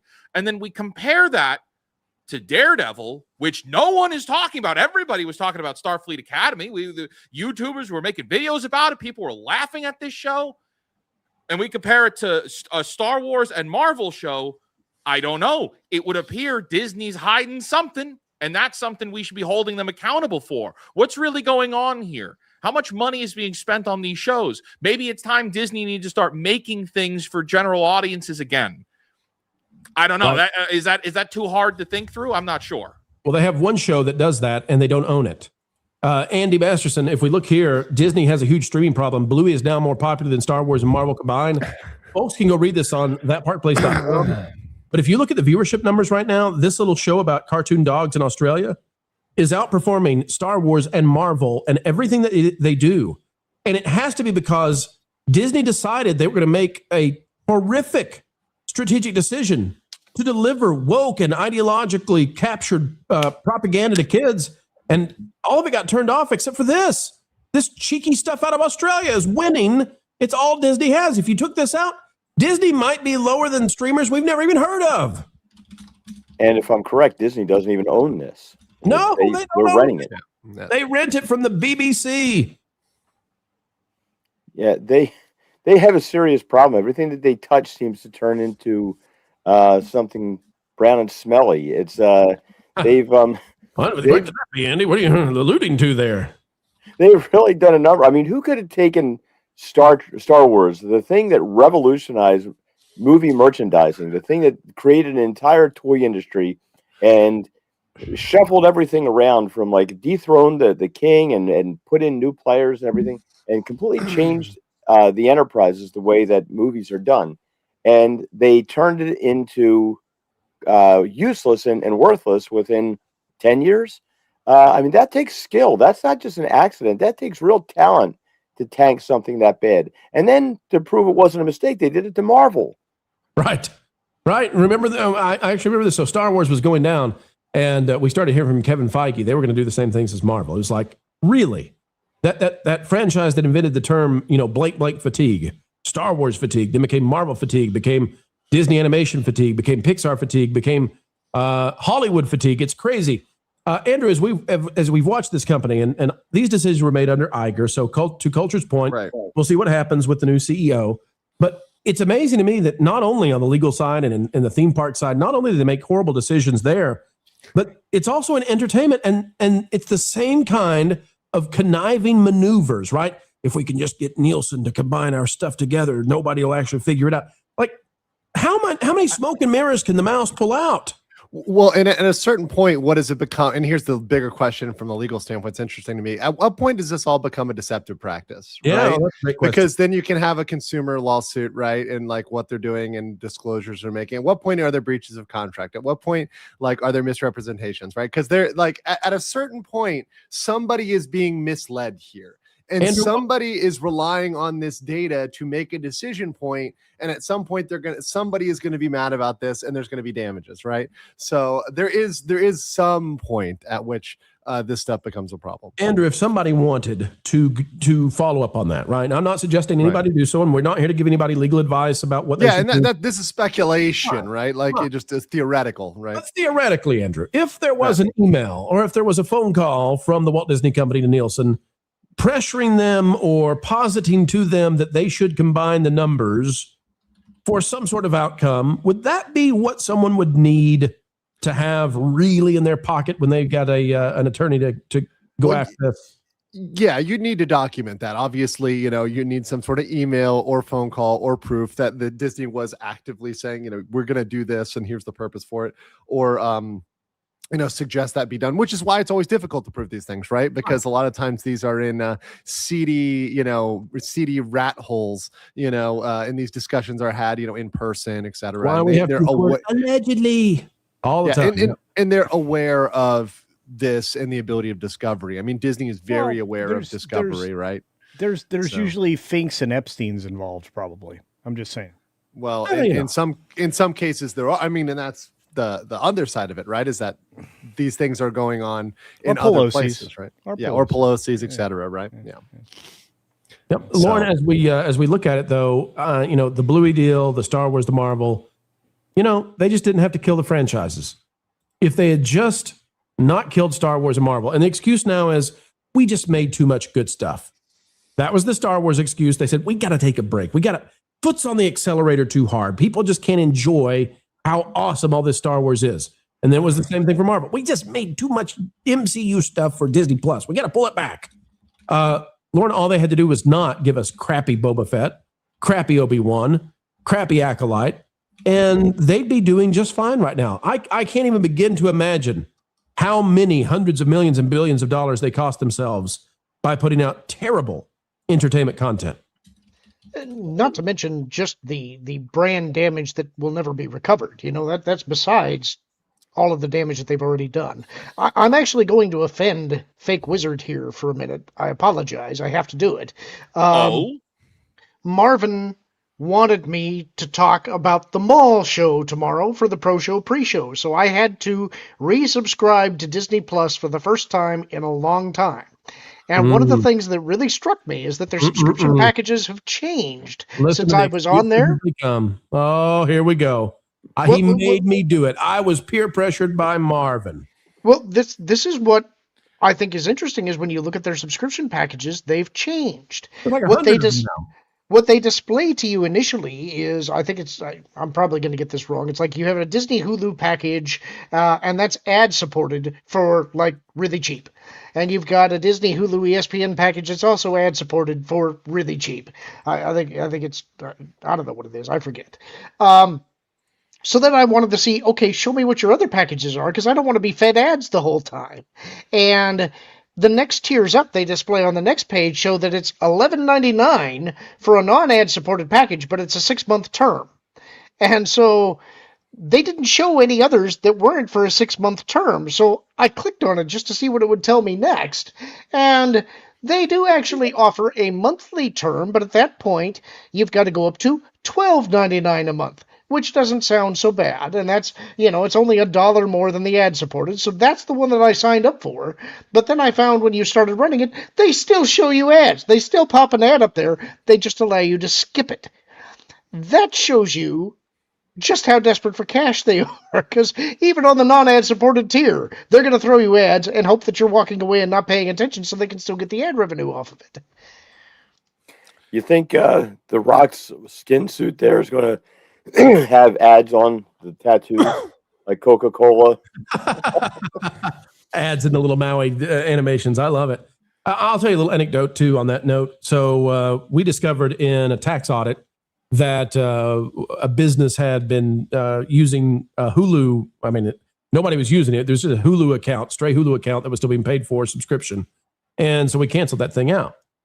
When we canceled the thing out, because there was no use in having it, when we canceled it out, we got like 80 different options. Please don't cancel. Please, what can we do? And there were like 80 different options of, you can have this and this and this with ads or no ads. You can have Disney Plus, Hulu, and ESPN. You can have Disney Plus Premiere with not so Premiere Hulu. And how about a free ESPN? Would you like? It was so many options. Please don't unsubscribe from us, please. And now it makes perfect sense why they're doing that, because Luminate is revealing they're down to 9% total market share in streaming. That's not including the rest of TV. 4.5% without ESPN. Look. I back in here. Wiz, what were you? I don't want to cut Wiz off. Yeah, I think you can you really blame people for unsubscribing? Look at the content. They're not making content that people want to watch, and even the content that they're making, it's boring. So you're not satisfying what the general audiences wanted anyway. But then what you are making is insufferable to even. You can't even make like YouTube videos on it because no one wants to watch the YouTube videos.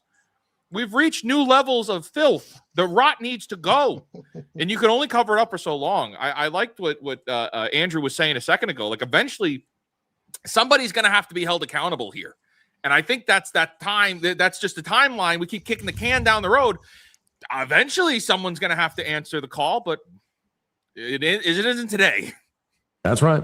Culture, I'll give you the final word on all this. What are your thoughts about where we are in streaming and what Nielsen did to hide? For whatever reason, and I said it earlier in a super chat that I sent, your prognostication is perfect. You knew that once we got the Project Hulk, which was incorporating, obviously Hulu and ESPN minus into the Disney back in 2023, we scooped that one, yeah. Yeah, you scooped it, and we knew that it was really just stepping backwards the entire time. I can't believe how right on the money you are every single time, Pro. It's I'm going to give you the final word more often. That felt pretty good. I'll be honest with you. I'll take that any day. Yeah, fair enough. Yeah, share that. I wish my wife heard that more. That's great. We'll go with that.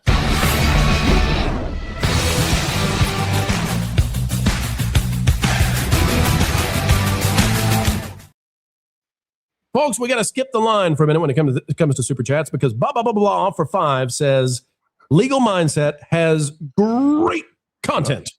Everyone needs to sub to his channel. Thanks for all you do, Andrew. I've been subbed to Legal Mindset for 4 months now. Thank you, guys. As we almost get to 400K, which I remember back when I was covering stuff with you guys. I think we're in the upper hundreds, 200s. But it's great to see it grow. And appreciate everybody coming over and being there for the good content.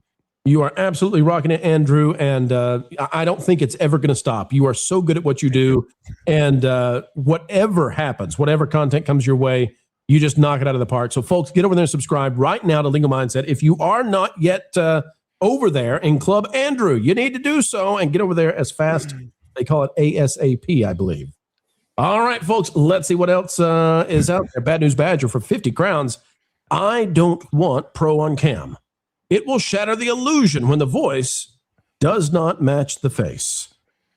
I could put on a fake beard. I don't know. I hear that's all the rage these days. Yeah. No? You could do that. Might work.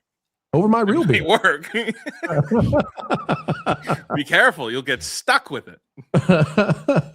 Oh, how it must annoy the nostrils. Snarky Stick Nugget for 5. Andrew, what is your position on AI and where we may be going? Well, and then this is the legal mindset. Yeah, this is the real massive question. And you guys, this is relevant for your show because Disney has 2 of the largest lawsuits currently involving AI, at least in the copyright side. So they've got the Disney Enterprises versus Midjourney. That's ongoing right now, right? We never covered that either. You haven't covered that? We don't cover that enough. We need to. That's a big one. Yeah, I'll come back on for that one and talk about it. That one is really big because it's about both training data and as well as the output. And then they've also got Disney Universal versus Minimax, which is a Chinese company, and they managed to actually serve the Chinese plaintiffs. Now, how they're going to enforce that, we'll see. But these are all over what they can put in and put out, and there's good points. I've heard both sides of the argument. In terms of the use of AI and should we train it on the whole of human history, right? So it's creating the best possible products, right? And then again, how do we protect IP? This is a question that hasn't been fully resolved yet. So courts are needing to resolve this. But the other side of it, and the thing that was handled by SAG-AFTRA and everything else, is and also subject to litigation, is the use of likenesses, right? Because you're seeing, the use of people that were deceased, right? The use of Sure. people that may not have given their consent to that, right? So if you signed an agreement in the 1970s or 80s without any conceptualization of AI, and they're interpreting those older agreements or arrangements, et cetera, to include, hey, we're going to use your likeness, right, through the use of AI. Well, hithermore. Yeah, perhaps yes, perhaps no. So those are the two big areas. I'm neither fully against AI nor for its just unregulated use. So I think there does need to be some checks on that to protect at least certain people's privacy and self-image, because you can get into the point where the use of AI is defamatory. For example, you can have an AI character do something that you would not authorize the use to do, right? So I think there do need to be some guardrails on it. But I think the law is going to get to that with the cases in the next couple years. But not in legislation. No, I don't think it's something that needs to be like hard legislated. No. Right. I don't think the politicians are up for it. I don't think anybody. No. They're so slow. The octogenarians, they're still trying to figure out what a Game Boy is. I think it's going to be handled through litigation for sure. Yeah. Did you have any thoughts about when OpenAI pulled the plug and Disney had about 8 hours notice? Did you enjoy that as much as I did by any chance? Yes, that was fun. We called that. I said, this is a terrible partnership. This is not going to work. I mean, OpenAI is not in a great spot right now. They don't own their data centers. And there we go. Well, I just want to let people know we here would never stoop so low as to use AI to depict other real people. And it's against YouTube's TOS, I'm sure.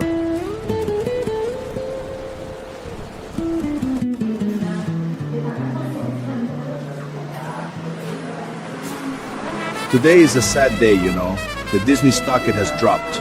Oh no, really? Yes, it's true. A very sad day. That's terrible. Our dear Jefe, Mexican Iron Man, has lost billions and Bob is gone. Bob is on the run. What will happen, Abuelo? For Bob's sake, I hope Mike never finds me. He's a man, he's a man, he's a Mike of a man. Everyone be a fan of Mexican Iron Man.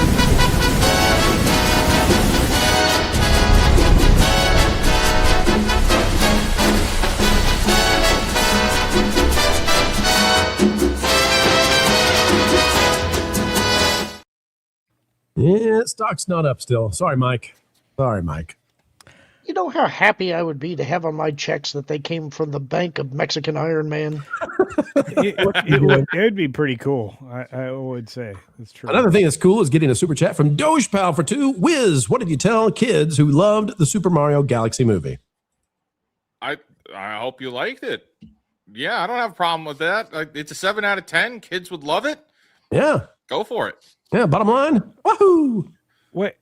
Where did it lose a point? I gave it an 8 of 10 for family viewing. How did it lose to a 7 out of 10? It has a sneeze of a story. Look, I don't look. There's less than 2 hours of content. Come on. You can have an 8 culture. I have a 7. I know. Reasonable minds can differ. Lauren gave it. We can both go see it 10 more times. Lauren got it at 6.75. I got a 7. We even fought over it like cats and dogs. Blah, blah, blah, blah for 5. Only 6 more after this one. Rally for the goal. Snarky for 5. Legal Mindset shares my first name. Ooh. Be careful. Andrew Maxing. Don't let them triangulate on you. And Snarky for 5. Culture so entertaining watching you play with dirt. I know it's weird, but I like good dirt. I'm a gardener by, unfortunately history. My family has been dirt farming forever, and we love growing things in the ground, whether it be grapes or anything else, especially grapes because we like wine. But I come by this naturally, and Pro has been more than generous in putting the new channel out there, and I just hope you guys learn something, learn a thing or two when you come and visit. And he's the Bob Ross. He's the cap-wearing Bob Ross of gardens. Folks, get over there, subscribe. He's almost to 500. Let's make it happen. Let's go. 500 subs and only 5 videos. The man is on a tear. Meravita. Oh my gosh, we haven't seen Meravita in forever. Maravita, so good to have you out there. $19.99 for the goal and the people's, not for the spritzel. I got to click a button. No. Things are going to happen. I'm going to click it. We only lost Andrew and Culture. Okay. We brought it back. We brought it back. Okay. Here we go. Shuffle. Do the shuffle. There we go. All right. We had to click it because we got to play the clip for Maravita.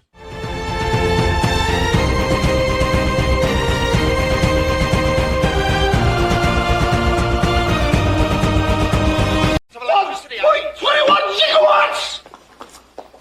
1.21 gigawatts! And blah, blah, blah, blah for 5. Emergency, pro, emergency. The goal counter did not catch Snarky's last 2 donations. Boo. Red alert. Boo. Well, let's see. Dirt came in for 5. And it went to 29. Okay, we need one more, folks. It'll hit it. It'll hit it. I promise. All right, while we wait, let's go to the last story. And it does have to do with AI. And I'm looking forward to this one very much. I've been waiting all day to have this conversation. Has to do with a Disney legend. Ladies and gentlemen, let's go there right now.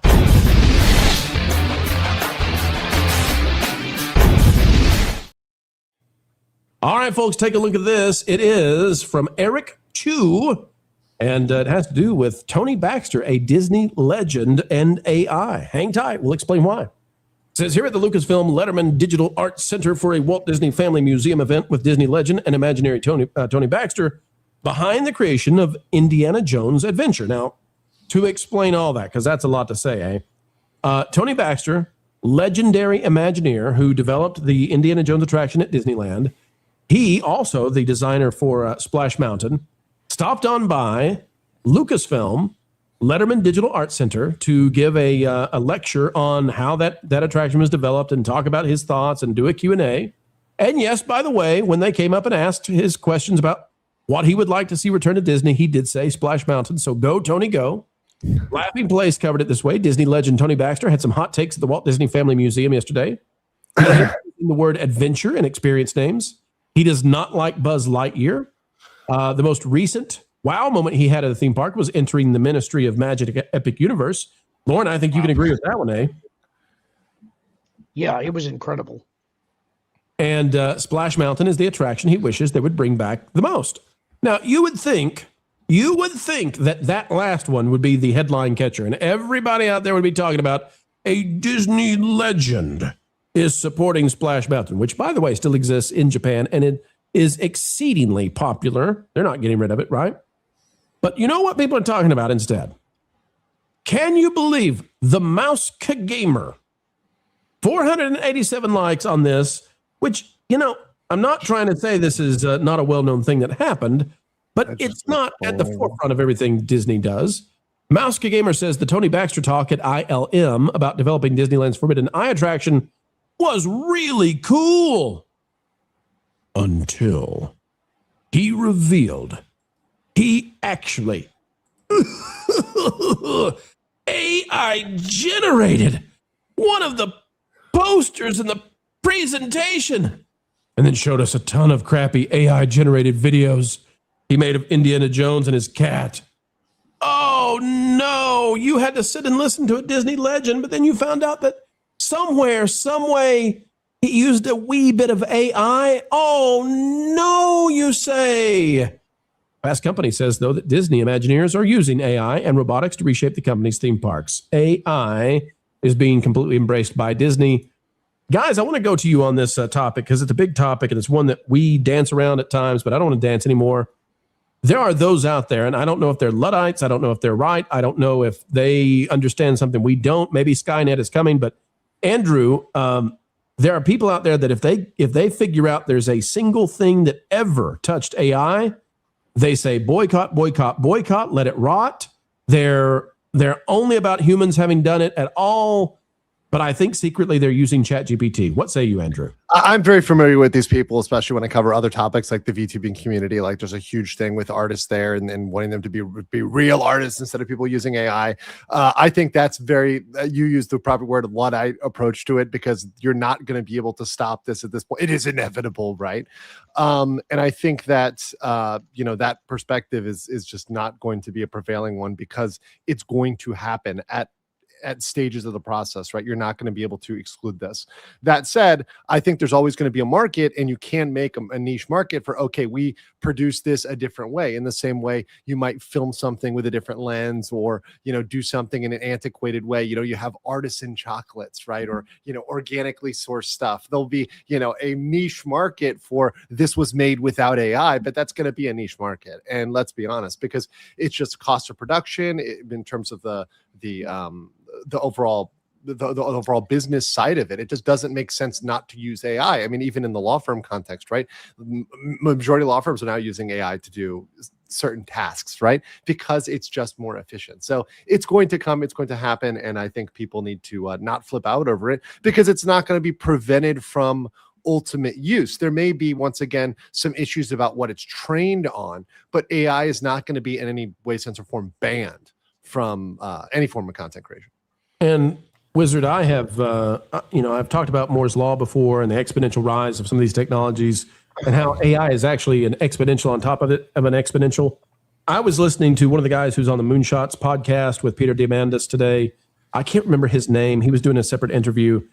He said, and I don't have a way to verify this, but it feels right based on what we're watching happen. He said that we've never seen anything like AI before because it's currently doubling in its power every 18 weeks. That is insane. And I don't see how this argument is going to hold up. Like, I don't see how people who want to fight AI every day are going to handle that by December. It's going past art. Art was just like the preliminary, and you get canceled for using it for any kind of art. That's a great point. What's going to matter about the AI art, okay, when everybody's losing their jobs? People are already losing their jobs.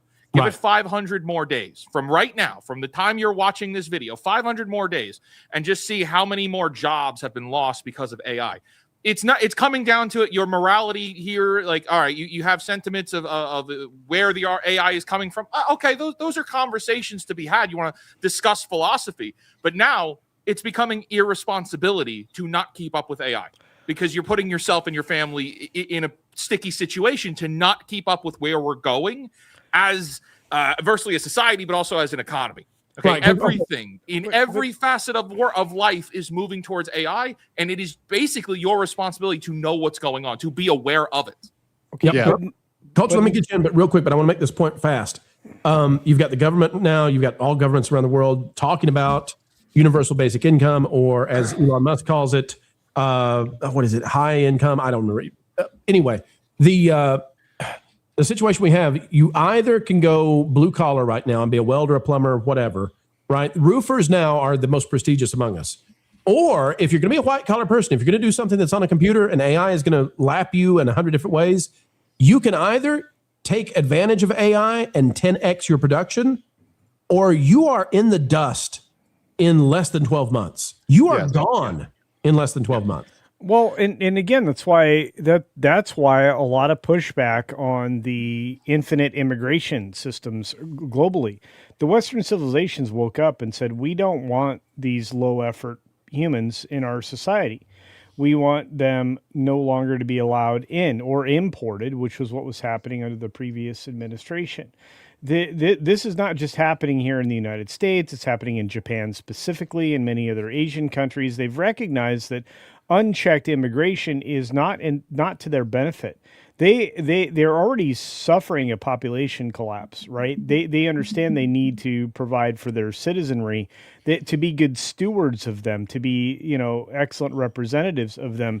They need to not allow for the unfettered, unfiltered exodus of humanity from all the despot areas of the globe.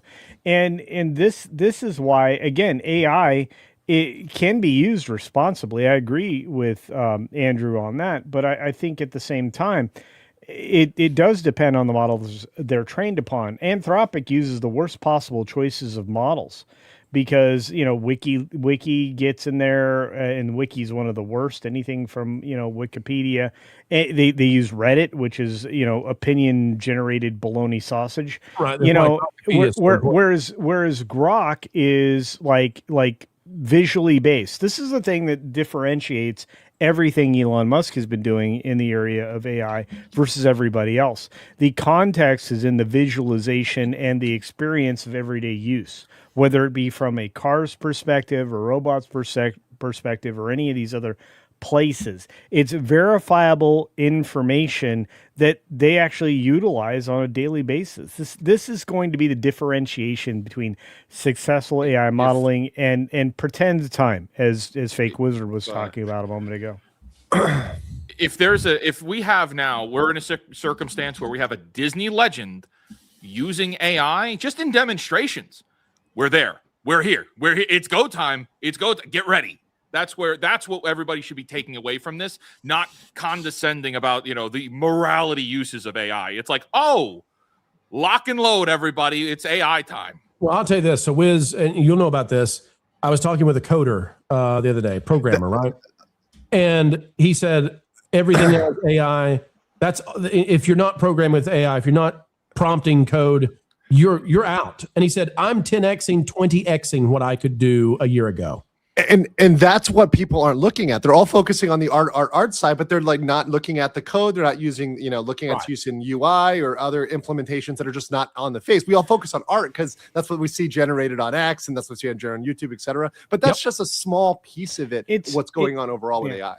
It's the lowest resolution observance of what's happening. Well, it's something people can see visually, right? I mean, Andrew understands this at a different level. So does Fake Wizard, and it's the background. It's the things we can use to build other things.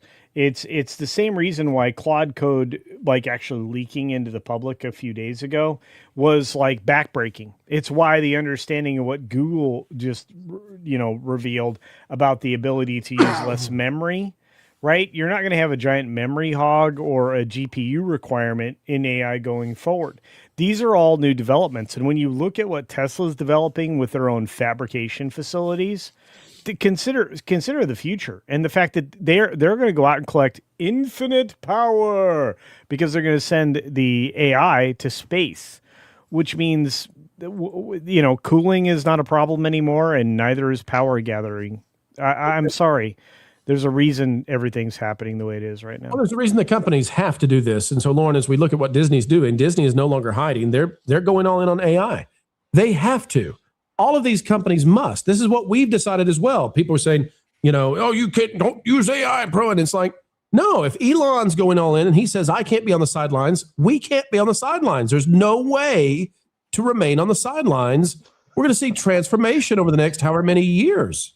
I'm going to play devil's advocate here because I always do. When you say, if Elon Musk says that we can't be on the sidelines, then we can't be on the sidelines. Well, that's how you sure you can. Yes, you can. Your harem to me every day. I say, Lord, how many women do you need? And you say, well, Elon has them. You can be on the sidelines as much as you like. There are always alternatives. That said, though, I think the ridiculousness of the AI argument when people are saying that you can't use it is, well, who gets to decide what you get to use it for? Because it's perfectly acceptable in some areas and yet somehow not acceptable in others. And the main area of contention seems to be in art. But when you look at the art world, every new style that ever comes about is always mocked and derided by those people in the art field until it's not. You had realism, and then you had an impressionism. And people hated impressionism because it wasn't realism until they accepted it. And later on, you got modern art that everybody said was trash. And cubism, don't get me started. But it's all art. And eventually it gets accepted as just another tool, another method of production. I think you can sit on the sidelines if you want to. I think it's foolishness, in my opinion, to put all of your eggs in one basket. I think the idea that everybody is using AI and thus we all must be using AI is not really a good idea, because I think there's going to be areas where AI is probably not as good at some things as it may appear to be initially. When you start seeing failures occur, that's when you have to reevaluate. And so I'm more in the middle of this argument than I think a lot of people are. Andy, help us. Okay, we've got varying views here, and you have the opportunity, sir. It rests upon your shoulders to bring it all together for us. Andy, what's the truth of all of it? This is a family show, so I won't say the actual words, but to paraphrase Dana White, who cares? It's here to stay. You're not getting rid of it. It's not going to go anywhere. It's only going to get better. It's going to become better than, and so you better learn how to use it. You better learn how to integrate it into your things. And in the long run, people are, if it costs less, if you could imagine if this could make your ticket sales drop back down to like, I don't know, $6 a ticket or something like that to go to the movies, which obviously would never happen. But once that happens, where it starts to affect the expense and things to everyone across the board, AI is going to be. I remember a couple of years ago, there was the head of the Longshoremen's Union who threatened to bring the whole country to a standstill over robots going into unloading ships. It's going to happen. There used to be a guy who carved wagon wheels, and he went out of business when the automobile came along, and they made it out of metal. It's just the way of the future. It's like you're not going to put the genie back in the bottle. It's only going to get better very, very quickly, and you're going to get to a point where people can't tell. The way people will tell that something's not AI is it just doesn't look as good. It'll be like it won't be as photorealistic or something. It won't be like you'll be able to tell something with it. I believe that there will, and I hope, as myself as an artist, I hope there always will be someone who appreciates something that's handcrafted and handmade by an actual human being. But you know, we have to learn to live with this. We have to learn to figure out ways to use it. I think that you're going to have actual storytellers, like Lauren hit on this earlier. You're going to get people cutting their teeth on this, and storytellers that learn how to use it. And the difference between a good storyteller using AI and the guy in his basement that isn't a good storyteller using AI is going to be a world of difference. What's going to be in the future when this thing, because we're going to get AI, then we're going to get AGI, artificial general intelligence, which in about a week will create artificial super intelligence. And it's going to happen. Now, after that, if we get Skynet, we won't have to worry about it anyway. So just kind of sit back and look at what happens. Oh my gosh. Stop wishing for the Matrix, Andy. Come on. I will say that. What do you mean wishing? We're in it. I will say that I have strong confidence that humans have a place, of course. And I think artists probably have the most place. And the reason I think that is because they have the least to worry about. I think that's because when I watch humans playing chess against each other, and which I don't do often, but I see it online sometimes, people are watching humans play chess. They're not watching the computer play against another computer simulation. I think if you're a performer, I think if you're an artist, people are going to be very interested in what humans can do there. If it comes to coding, I'm not so sure. And so I would say that if it's a human endeavor, people are very interested in pushing the limits of what humans can do and watching that come true. And they're interested in the story about their favorite stars and athletes doing that. So in that regard, I think there'll be a place for live theater, live musicians, for live art displays and all kinds of things. But I think total transformation. I think the technological singularity turns out to be true. And I think we're at the edge of that right now. And the next 10 years are going to be remarkable in terms of what happens and how the world changes. Guys, any final thoughts before we wrap this one up? Everybody good? Everybody's done? Rock and roll. Well, I have one last question, and this is for you specifically, Pro. What do you got? With Sora wrapping up its effective use and, its desire to, move forward, and OpenAI as a company being put on notice, by not only investors who would give them billions of dollars, but also by an industry that they've obviously fallen very far behind. Do you think OpenAI survives as an effort going forward, or do you think that the retention of probably one of the worst minds in AI was a very bad plan? I think it survives. I don't know about Altman being in charge of it. The reason Sora is gone is not because of an AI bubble or because video gen is less than. It's because Grok Imagine came in and absolutely ate its lunch. So did Google Veo, and so did Seedance. And so OpenAI had to make a decision inside their company. What are they going to focus on? Because their app completely and totally collapsed in the face of competition that was simply better. It's a strategic decision by some of those companies to own their own data centers And yeah. OpenAI doesn't have their own data centers, and they're at a significant disadvantage going forward because of it. So that's where we are with that. We'll see how it plays out, but the race is on right now, and the Colossus supercomputer that Elon owns is going to be a major advantage.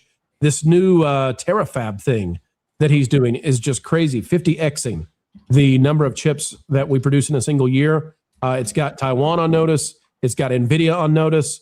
Hey, everybody, I think we're all on notice now, but leave Tony Baxter alone. He's a legend. And if he wants to use AI to generate an image for a little PowerPoint, folks, he's a genius.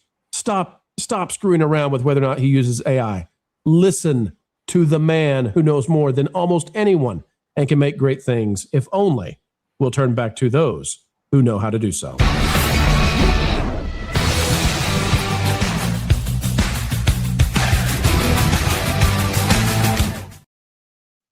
Folks, we got super chats, then we got a wrap, and after we wrap, I'm going to show you all the game that we're going to be debuting this year, and members of the channel get access to the beta next week.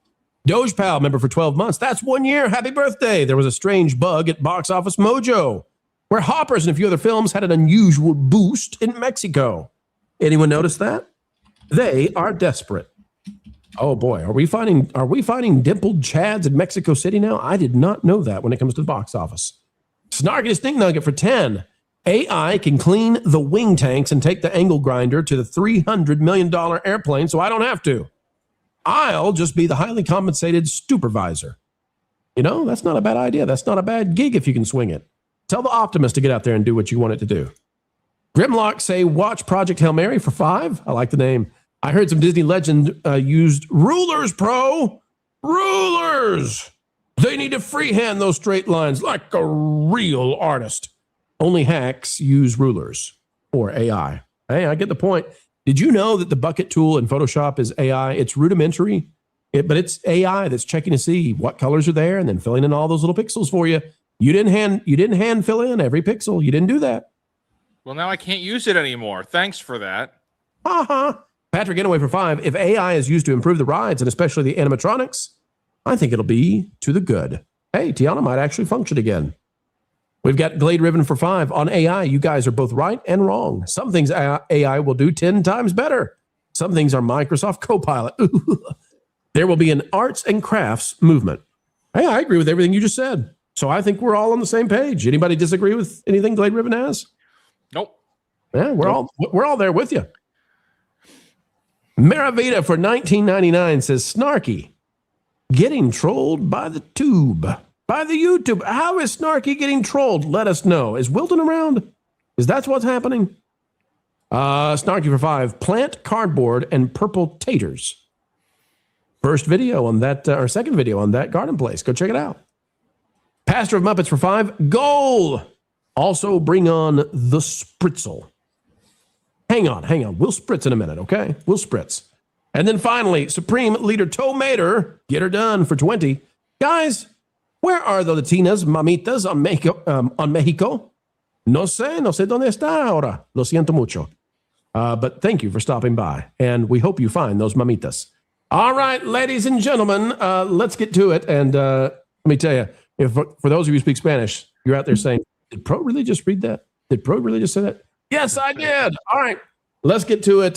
Before we go, we're going to play the game, but I want to let our esteemed panelists get the chance to hop out, because I know for Andrew, I don't know where you are in the world right now, but if it's where you were or any vicinity thereof as to the last time, sir, it's like 4 or 5 in the morning. What are you doing? No. It's it is actually 10 a.m. in the morning. So I'm gonna get some coffee right now and get about my day. I've got another live stream tonight where I'm gonna go over, like I said, we got the final sentencing of Johnny Somali. So I'm gonna go over some of that evidence tonight and some of the new statements and cope right before the doomsday. And I've got other topics that I've been going on. Like I said, Nintendo. I'll definitely have stuff on AI. Trust me, as the decisions come down. So I'm looking forward to that, and perhaps looking forward to having more discussions with you guys. So can't wait. Sounds great. So awesome, man. We'll see you real soon, and hopefully not as long as it was the last time. That was too long, Andrews. All good. We'll let the winning continue. All good. All right, take care, my friend. See ya. All right. Also, we've got Maravita dropping. This one says the tube was not counting his chats. That's true. Come on, tube. Get with. What are you doing to Snarky? He's our friend. Her chats. That's right. Snarky is a wait a minute. What do you- No. Maravita's a her. Yeah, but Maravita wasn't the one we're talking about. She's talking about Snarky. Snarky's okay. chats we're not being counted. Okay. All right, Fake Wiz, tell the folks out there what are you bringing their way the next day or two? The videos, maybe. I have to make them. Thumbnails, glorious, amazing thumbnails. Thumbnails are the best. I need a thumbnail class by the master here. All right, Lorne, you've got Lorne and Apollo tomorrow night. What's the topic? It's going to be cinema of the 1910s, folks. Cinemas of the 1910s. Dirty the Dinosaur. 3 hours on it. Nope. Tomorrow is our very special guest. We've got Andrew Nelson coming in, who is a former Lucasfilm and LucasArts employee. He is actually credited as being the person who has portrayed Darth Vader more than any other actor, both in promotional materials and in parade appearances, special promotions, and in a number of LucasArts computer games. He worked in visual effects and did a number of other things. He's also got a new venture going, so it's going to be a lot of fun. I hope you guys will turn up there. Lauren, how excited are you about tomorrow night? I've been talking to Andrew back and forth on email for the last couple of weeks. It's been a lot of fun getting to know him, and I think it's going to be a good show. I can't wait. Phenomenal. I can't wait to watch. Oh my gosh, dude, I'm living vicariously through you right now, Lauren. Oh my. I'm living vicariously through myself, man. All right, cool deal. Culture's got that garden place as well as Culture Casino. Folks, go check it out. And Andy Masterson, it's up to you. man. Tell the folks out there, what do you do here on the tube? Well, I'm going to be taking an adult potions class. Wow, that's with my new professor. Righty then, move right along, folks. Thank you, Andy, for being. wait, Black Snape. It's a real life fake wizard. Black Andy, Snape tell us about adult alchemy. What is it you're doing exactly? I will be mixing chemicals and pouring resins and silicone, so making all kinds of horrific things that frighten Lauren in his dreams. Don't worry, Andy. I got security for you. He's on the way. All right, and let's see. One more from Snarky for 5. Input. Thank you, Snarky. All right, guys, I'm going to be showing off this game for the folks out there who want to take a look at it. Do it. Panel, you're welcome to stay, but I know some of you guys have got to go, and it's going to take 10, 15 minutes to show it. So if you need to go, just go ahead and hop on out. Before we go to the game, though, folks, we promised it. To our great chagrin, we'll play it. It's the Spritz. Oh, I'm sorry. I know. It's a super spring spritz. Pedro's big year has Disney dropping. It's a super spring spritz. Take down Star Wars, Avengers, oh please. They picked the wrong people. Even Bree said, nah, woke is collapsing. Theater snapping. It's a super spring spritz. Oh, spring spritz. Switch to Ryan Gosling. All right, folks. Next week, we will be debuting a new game for you, members of the channel, members of That Park Place, That Game Place, and a few other places, the Patreon included. And the game will be releasing in full this summer. We're very excited about that. We'll have special features available, too, for those of you who have been part of the community.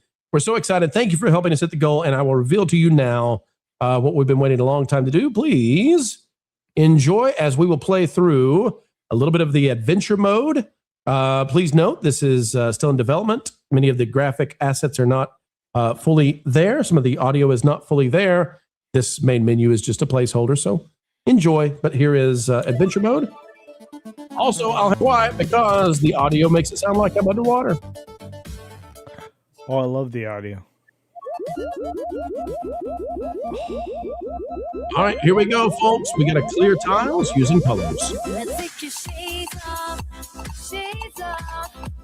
and look at me, you gotta soak it all in. It's a win under the front of a big palm tree.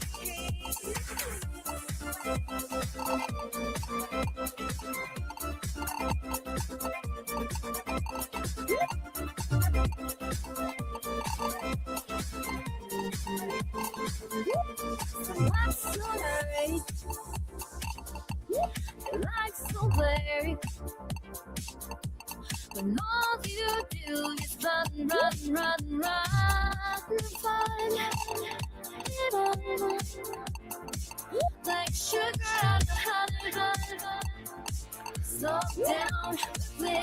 Go for the combo. I'll go for a combo. Hang on. All right, we want to go for a combo, huh? Here we go. We're going to get 20 blocks.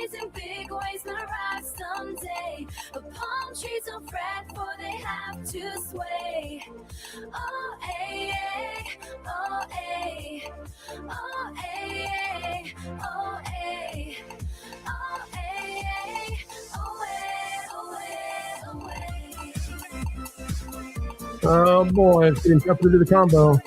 Think I can do it there? Yep.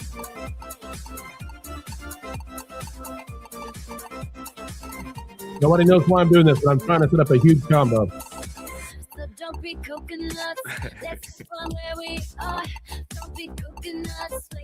All the blues. Here we go. We're going to do the blues. Right there. Boom. All right. You did it. You did it. Let's see. We had a glitch earlier. It didn't do the bonus stage. We'll see if it repeats or if it's better this time. Nope. Didn't get the Zax mode. Folks, it'll be there. I promise. Zax mode is a bonus stage that happens when you get that giant thing. All right. For this one, we got to get 10 vertical clears. Only vertical. And try to go as fast as possible.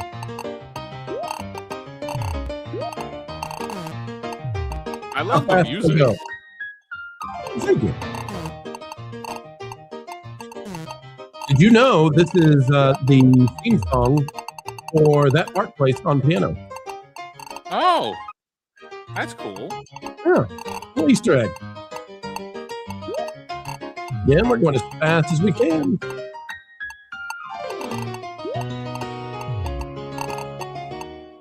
Folks, when we release this game in full this summer, we plan to have 90 levels, plus survival mode, quick play, a Zen mode, mode for kids. Oh, and you want to see something cool? We've already got this in there. Let me go to, let's see, where's it at? Hang on, we'll turn on colorblind mode. Check that out.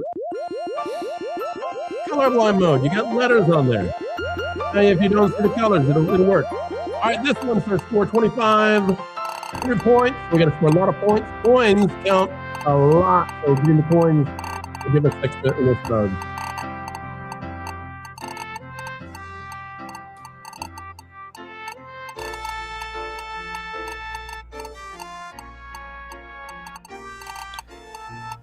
Pro, you realize I'm going to waste like half the day doing this. Good. Well, no, That's the plan. I know, but I'm supposed to write articles for That Park Place. Right? Got another one? Okay. What's the power block mechanic? Well, there's a power up, just like you did Mario Kart. One of those right now is the rainbow, and we're going to use that in a second because we're going to try to get a huge combo with it. You like rainbows. Oh, no, Walter, no. What are you trying to do to us here? And it's gold that gets me out of bed. All right. I'm doing this on purpose. I'm not hearing. Because, all right, here we go. Drop in the power block. Boom, baby. And we got let's see, we got the disco ball. Let's go ahead and drop it for fun. You ready? No, it's gold. It's gold and it's you. When he clears off the disco ball, usually it clears. Okay, the soundtrack is amazeballs. Well, thank you. You're a great new revelry. We'll do one more level after this one. Maybe we'll keep it. We'll go as long as it's not whatever. We can finish the mode if we want.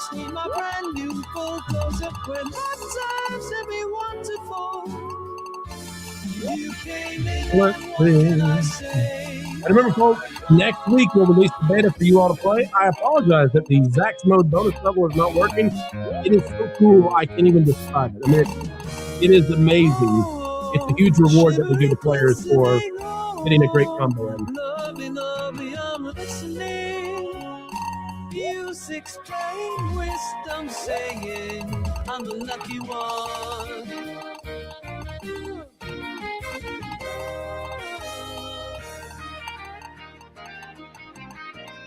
Do this, and then we'll drop another. Ooh. So you have the exact timer down in the bottom left. If it was working right now and not glitched, it worked all the way up until the latest version. So it's going to stop working right now. But if it was working, we would have 40 seconds of bonus time at the end of the level to just rack up tons of points. One of the other things we're trying to do, you can see the course clock up there. The par for Adventure 1 is currently set. I don't want to do the final game, but at 20 minutes. So if we can clear it in less than 20 minutes, we get a multiplier for the score. We'll have leaderboards as well as high scores built right into the game. And I think it won't be probably running at launch for the beta, but shortly thereafter, we'll have high scores that track. All right, tally incoming. All right, that's level 3 out of 10. Oh, it's going to work this time. Well, you all do get to see it. I don't hope it doesn't shut down my content, whatever's been going on. I wasn't ready. I was broken. All right, here we go. Wow, you blocked yourself a lot. Here we go.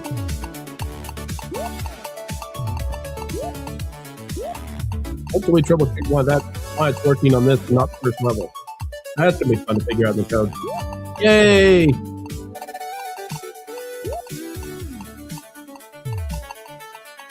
And so the goal here is just to clear as much as we can.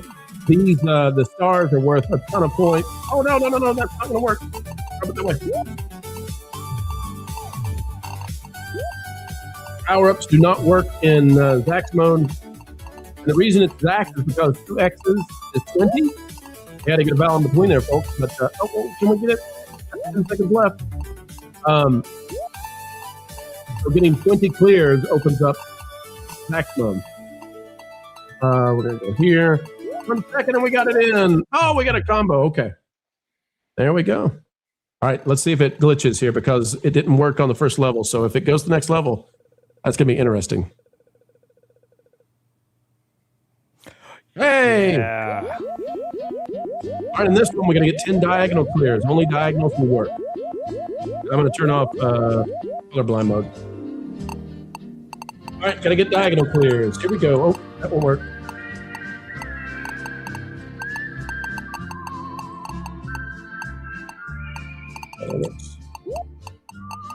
You can see only diagonals now.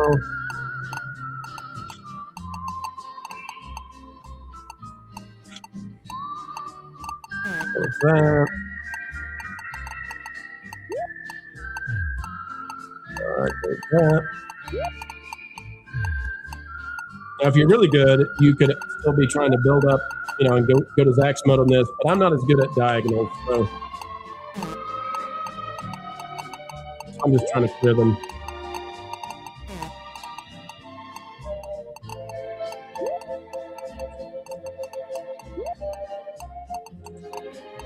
Like that. See, do we have a diagonal there? I think we do. Hey, we got 2. That was really fast. All right. Sunling Wing says, so diagonal connect 4? Can be, yeah. But every level is a little bit different. All of these are tropically themed. All right, this one's survival. We've got to survive for 2 minutes, 45 seconds. But there's going to be a lot more that we got to break through.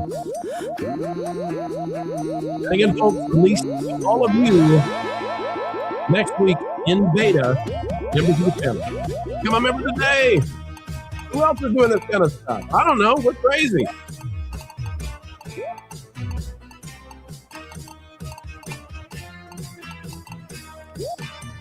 By the way, this is a great time. Raising kids all drop the rainbow.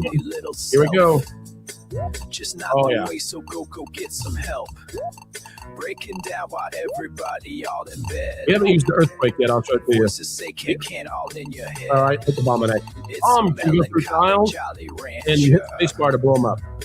One-legged ballet dancer. The earthquake is this. The earthquake power up. You can land it on any tile. It'll just go to the road below it. That's how we use a bunch of our power ups. That's okay. We'll survive.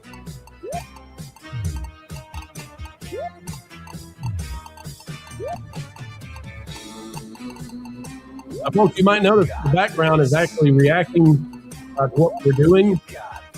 We'll have even more effect on that coming out soon.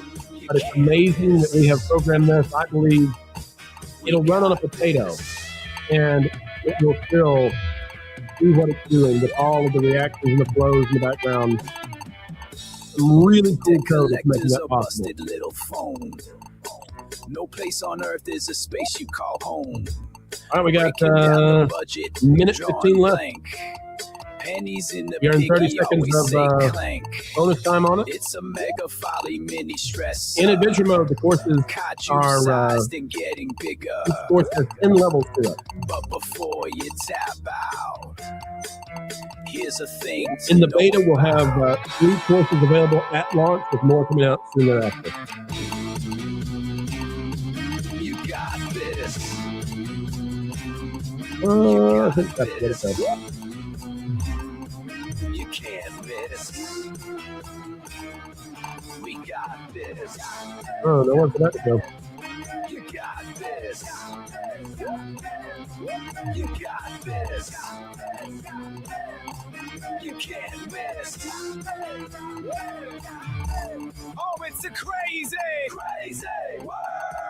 Oh, it's a crazy world.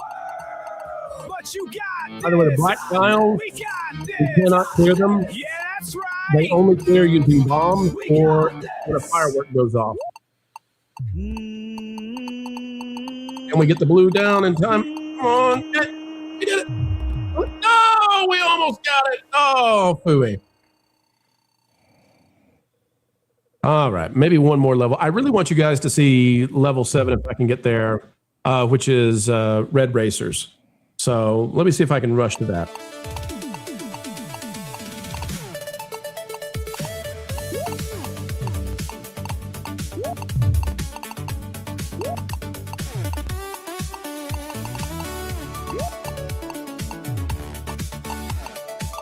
I really like the soundtrack.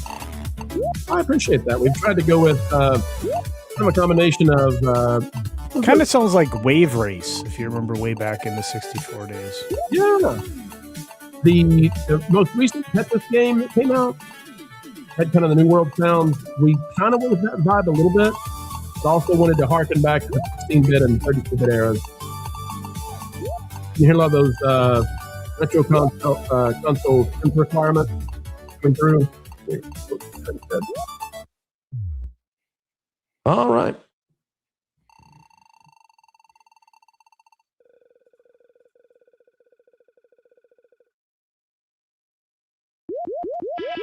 This one's called Facing Waterfalls. Our bottom tiles are going to fall, and we have to clear white. Only white will clear. That is it.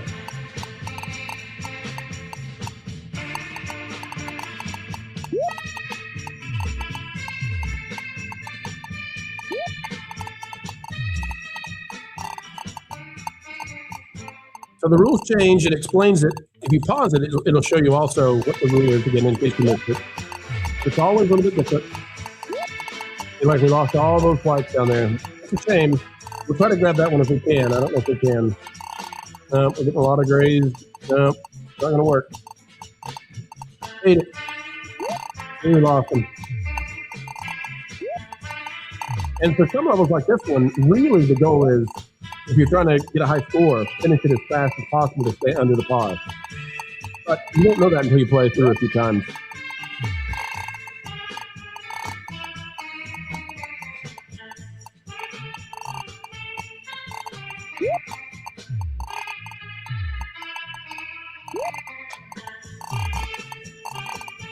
And you can see we're just trying to go fast now. Because we're trying to finish this as fast as we can. Oh no. Oh, what terrible timing on my part.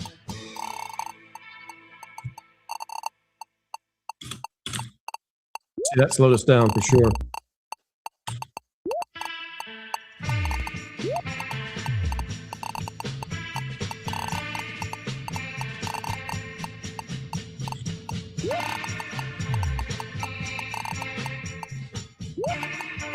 There's also, once you get better at the game, there's a realization that if you hold down the movement, it actually can speed up.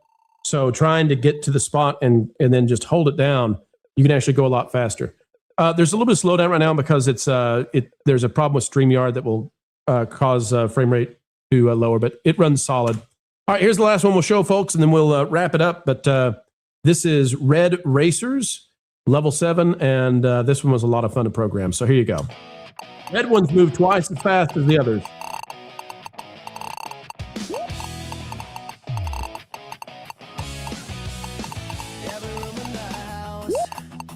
Yes, I play and bounce up and down the stairs, anywhere, I don't care. She came into my life, cut me like a knife, made of roses, pedal to the metal, how it process. I call her Red Rover, she's over everywhere I go. My boss says that she makes me slow, but I tell him no, no, no. She's my great Red Rover, together only flow we know. Mom and Dad, it's over. I found my Something like a early 2000s rock song, theme to the level. Yes, very. It's refreshing. I know you wanna stop us playing hooky in the halls. Sorry, I can't quit her. She's quite the hit, going platinum. I know you think me dumb, living out young. So the red is actually moving so fast that it is difficult for me. And I've been playing this a lot, play testing. The red is actually moving crazy fast, but I can't really strategize with it much. Thank goodness we got that cascade effect that happened. I would hate if there are later levels that take that out, make it more challenging. Wink, wink, hint, hint.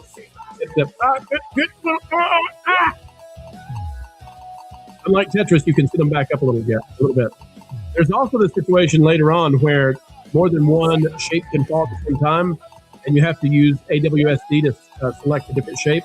And we call that juggling, where you can actually juggle to try to land the blocks in the right spot. She's over everywhere I go. My boss says that she makes me slow. I missed it. See, I told you. Stupid fast. Missed it again.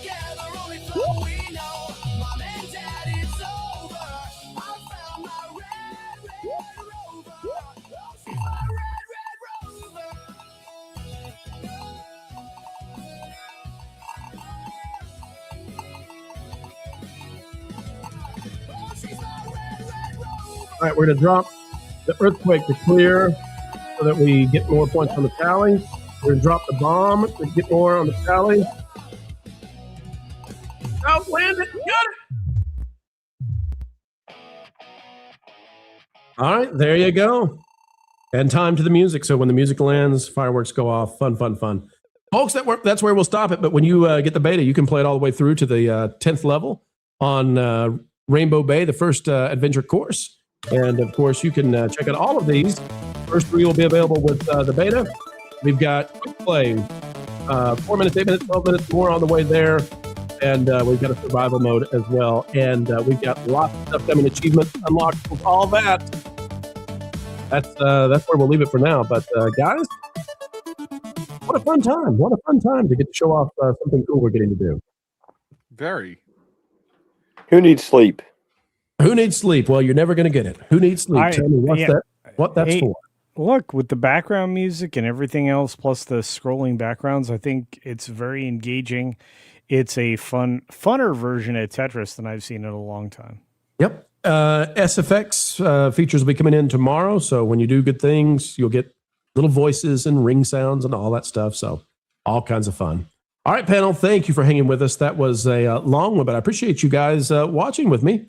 How fun is that? Last super chat, Snarky for 2, Protons. It's a little too close to putrid, so I don't know if we want to do Protons, but very cool idea. Snarky says for 5, after this game's success, we'll expect an open world slasher a year later. That's right. Let me tell you guys something. I don't know if I've told Wiz this yet. We just discovered me and another guy who's helping with this, we just discovered that you can now code using J files. You can now code, it's beyond humans, but you can now code vertices and polygons straight into whatever program you want to use, whatever coding language. You don't have to use a 3D modeler anymore because AI is that powerful that you can actually code full models. So you could theoretically, if you wanted to make an RPG in a year from now, you could theoretically tell the AI to generate 100 different models for swords and then go check them out in the code. And there was never a middleman thing like 3D Studio or Maya or any of that stuff. You didn't have to do any of it. And that's insane. It's just insane to me. What an exciting future ahead of us. Snarky to Stick Nugget for 5. Wiz, this has to get the shout out on your channel, buddy. Not yet, Snarky. It's not good enough yet, but we're working on it. We're refining, and you all can help us refine with the beta coming out next week. We can't wait for you to play it and give us your thoughts.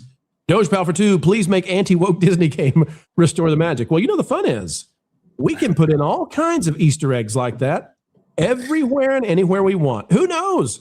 Maybe the place where you go to buy stuff in the game is going to be called Culture's Casino. Who knows the Easter eggs we could throw in?